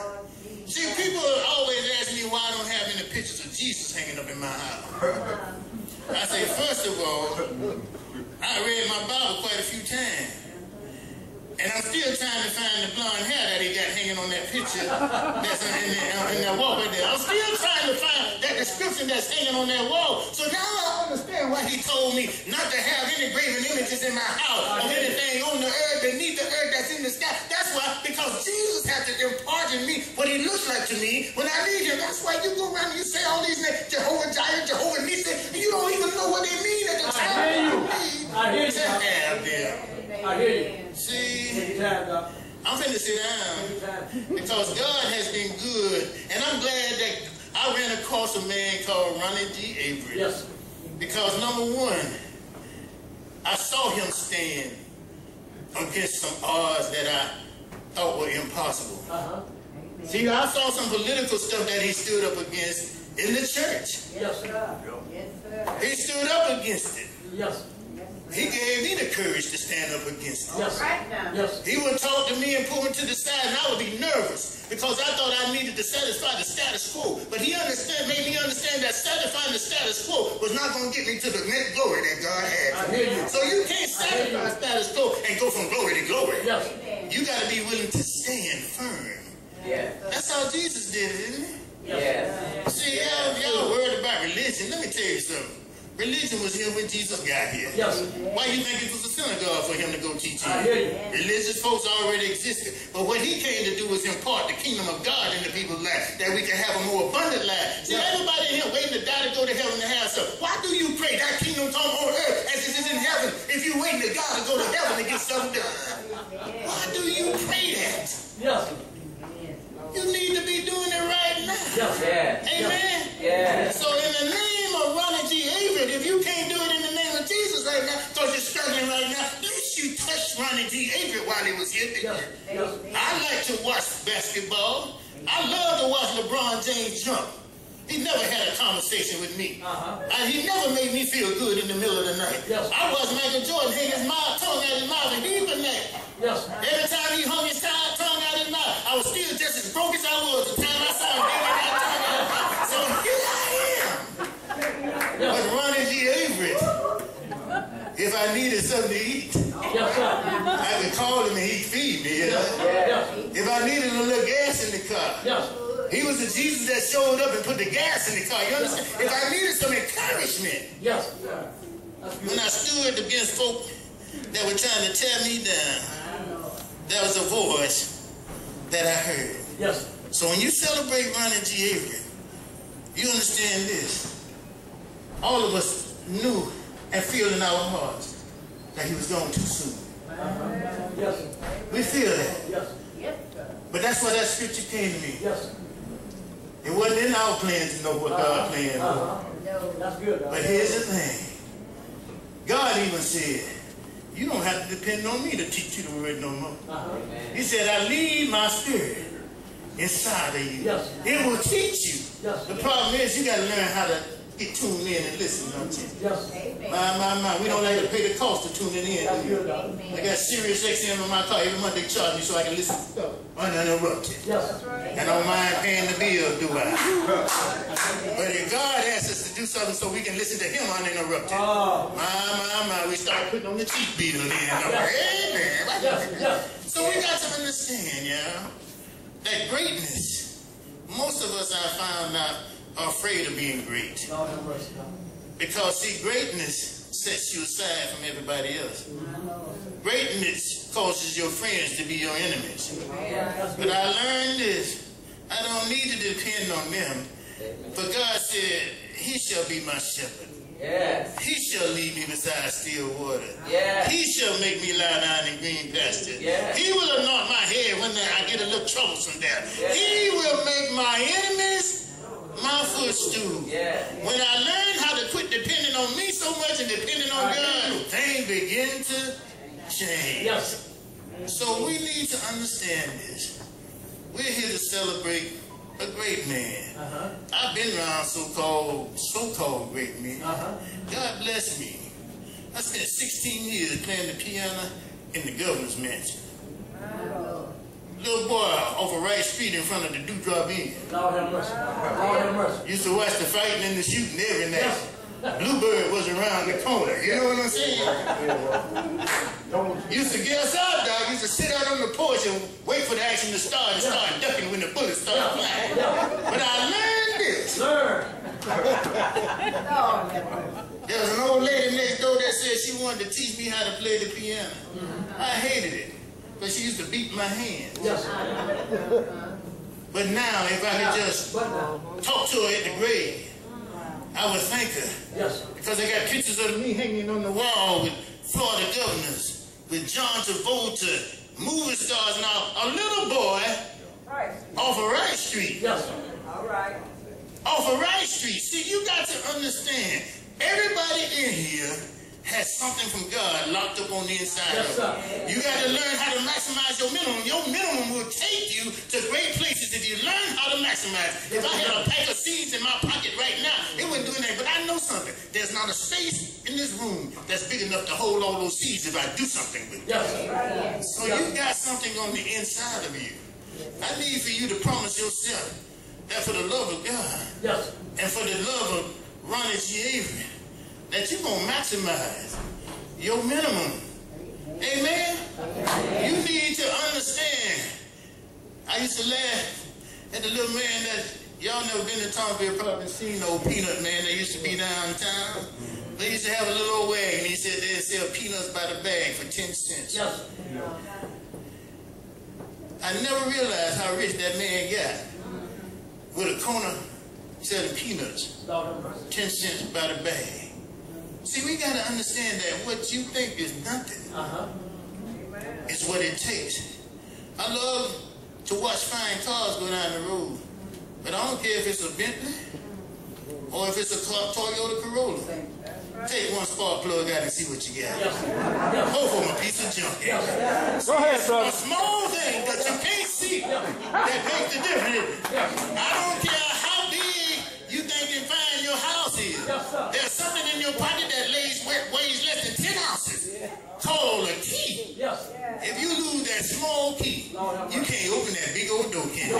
See, it's a small thing that you try to overlook that is going to unlock all of the glory that God has for you. I'm finished now. God bless you. Have a wonderful night and enjoy it.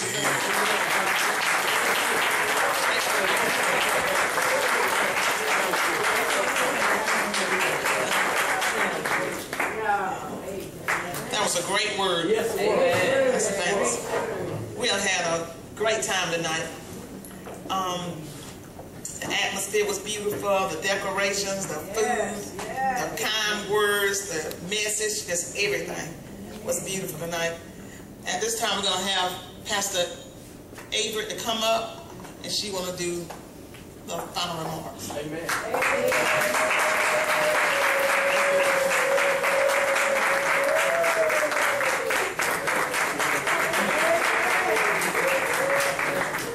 Praise the Lord, everybody. Praise the Lord.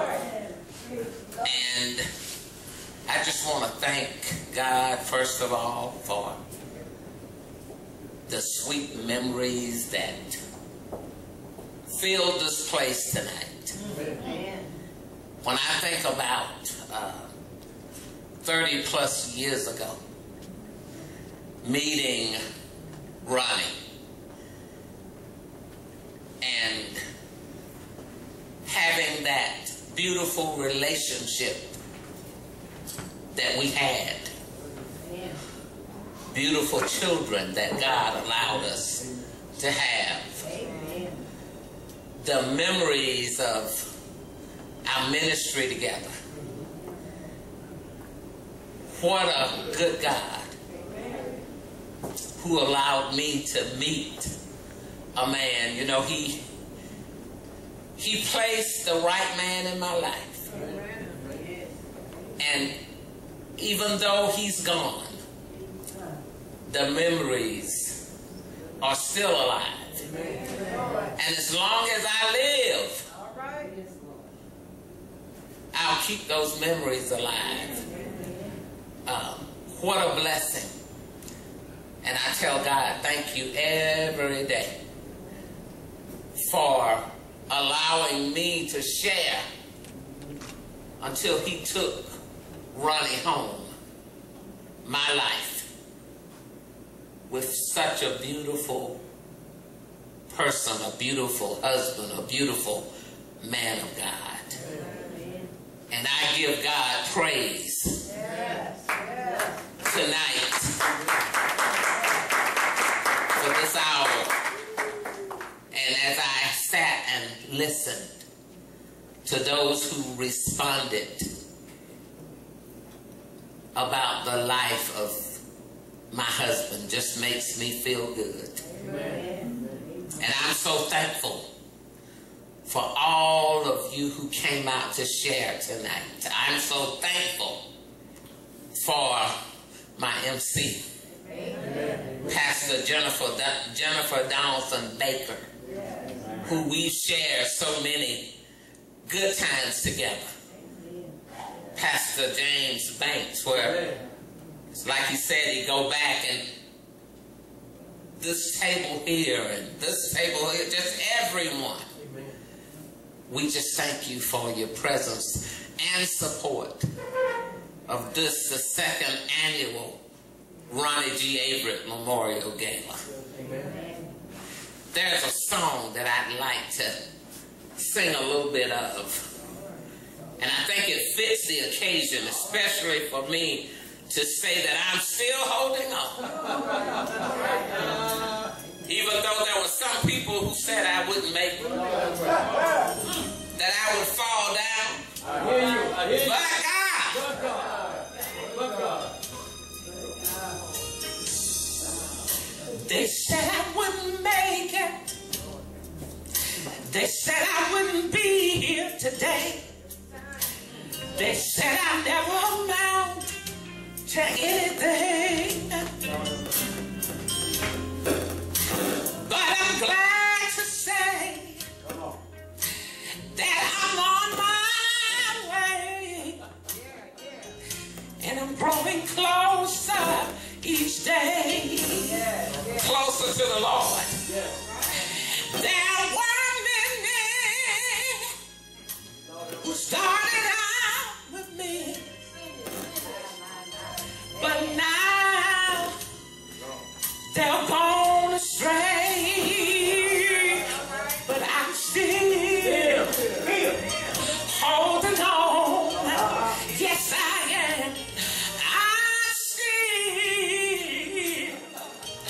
holding on. I'm still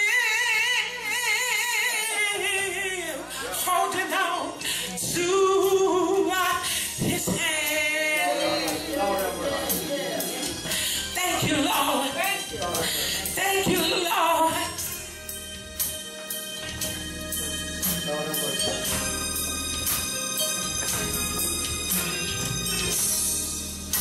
You see, when I was young, I gave God my hand. And I told him, won't you lead the way? Now the road has been rough. And sometimes we're going is mighty tough. But I ain't going nowhere. I'm here to stay.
this legacy.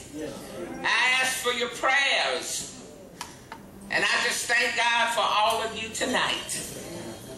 All that you've done to make this evening what it has been. Give yourselves a hand.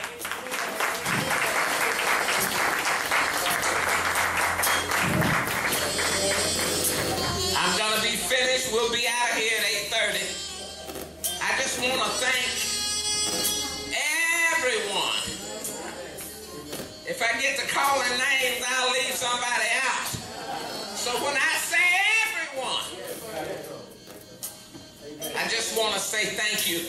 But I do want to, I've got to say a few things. The food that you ate tonight. Stand up, Sister Lillian Newsom and your staff.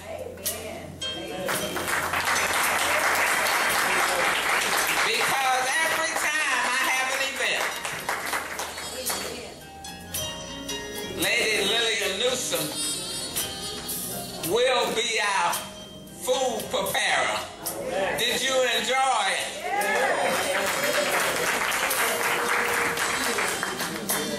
And the beautiful decoration. Stand up, Minister Sharon Goins.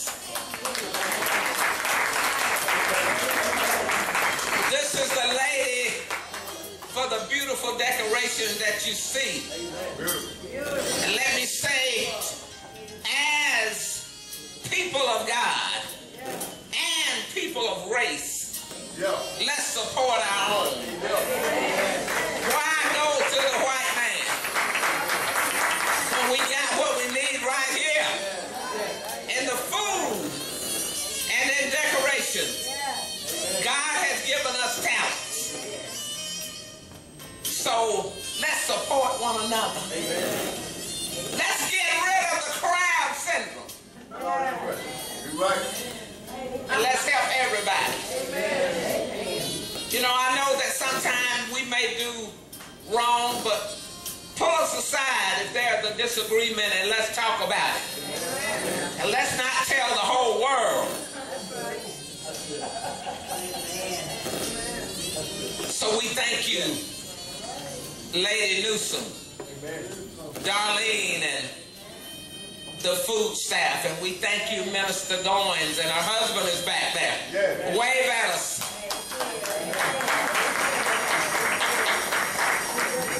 Now, before we leave, I just want to talk a little bit, and I'm watching the clock. I said 8:30. Before we leave, I have set up a Ronnie G. Averett Scholarship Fund.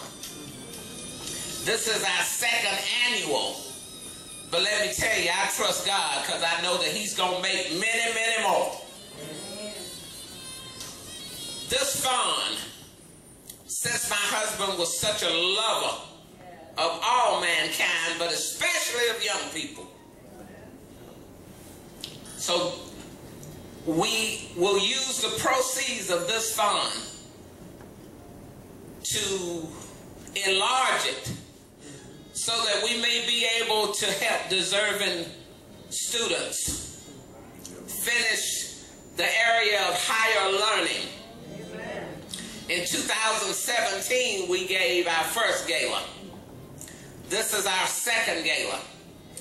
And we did give a recipient last year the first Ronnie G. Averett Scholarship. What I did was I thought it would be fitting to recognize the two churches that he pastored here in the city of Quitman, Calvary Christian Center and Bethel AME Church. On last year, we presented Calvary Christian Center someone an award, and this year we have two high school graduates from Bethel AME Church that we're going to present. Now, the fund is set up so that if you go to college, we will help you with your desire for higher learning. If you choose not to go to college, we do have a gift for you anyway because you're a high school graduate. So the two that we have tonight is Brother Derek Hosendorf. Would you come forward? And Tygeria Williams. They are both members of the Bethel AME Church here in the city of Quitman.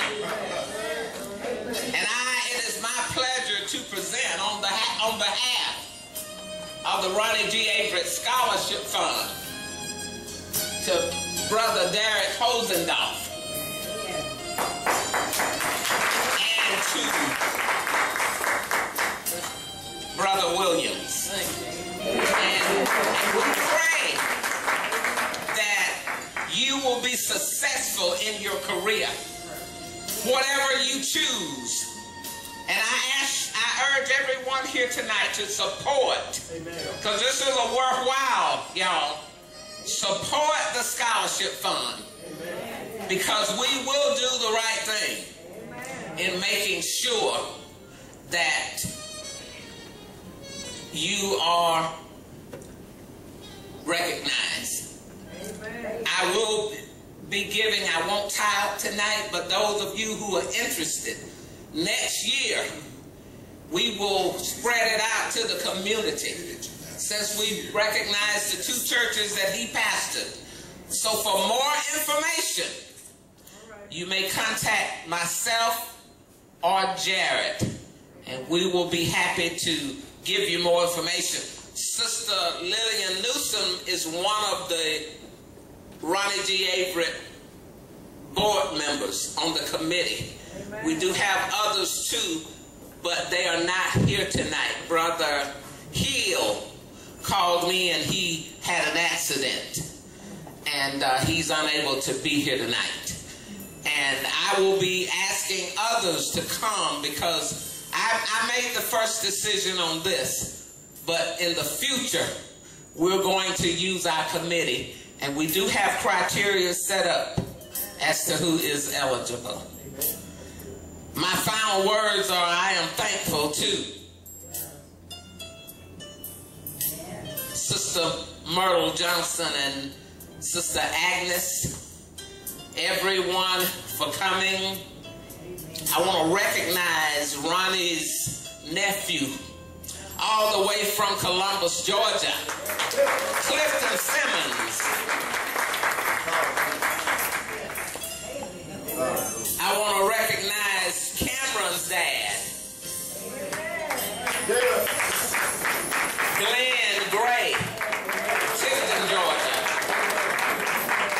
We have Albany, Georgia in the house. We have Columbus, Georgia. We have so many people. And just thanks to all the program participants and all of you who came out to share tonight. Pray for us, and we'll pray for you. And now, I bring back the man of God, Brother James Banks, to give us final remarks and benediction. And thanks to my son, Minister Jared Averett, Tamara Averett, Anasis, and Cameron. God bless you and thank you. But the church say amen.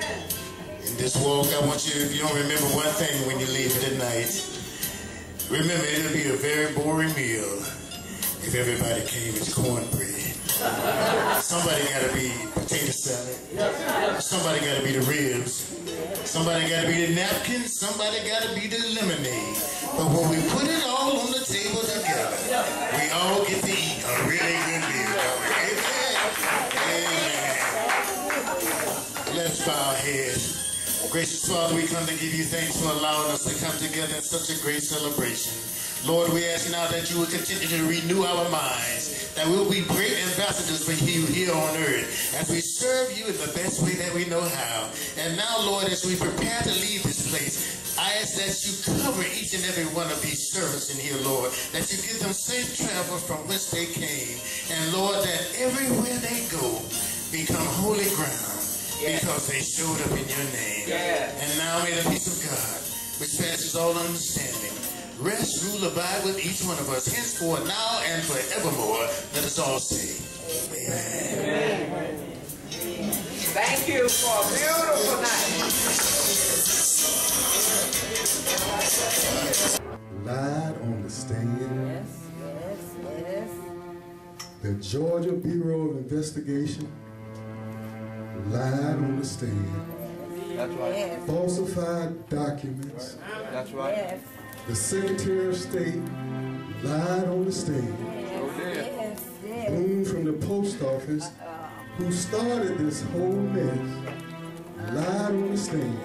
Yes. All to try to make these citizens look guilty.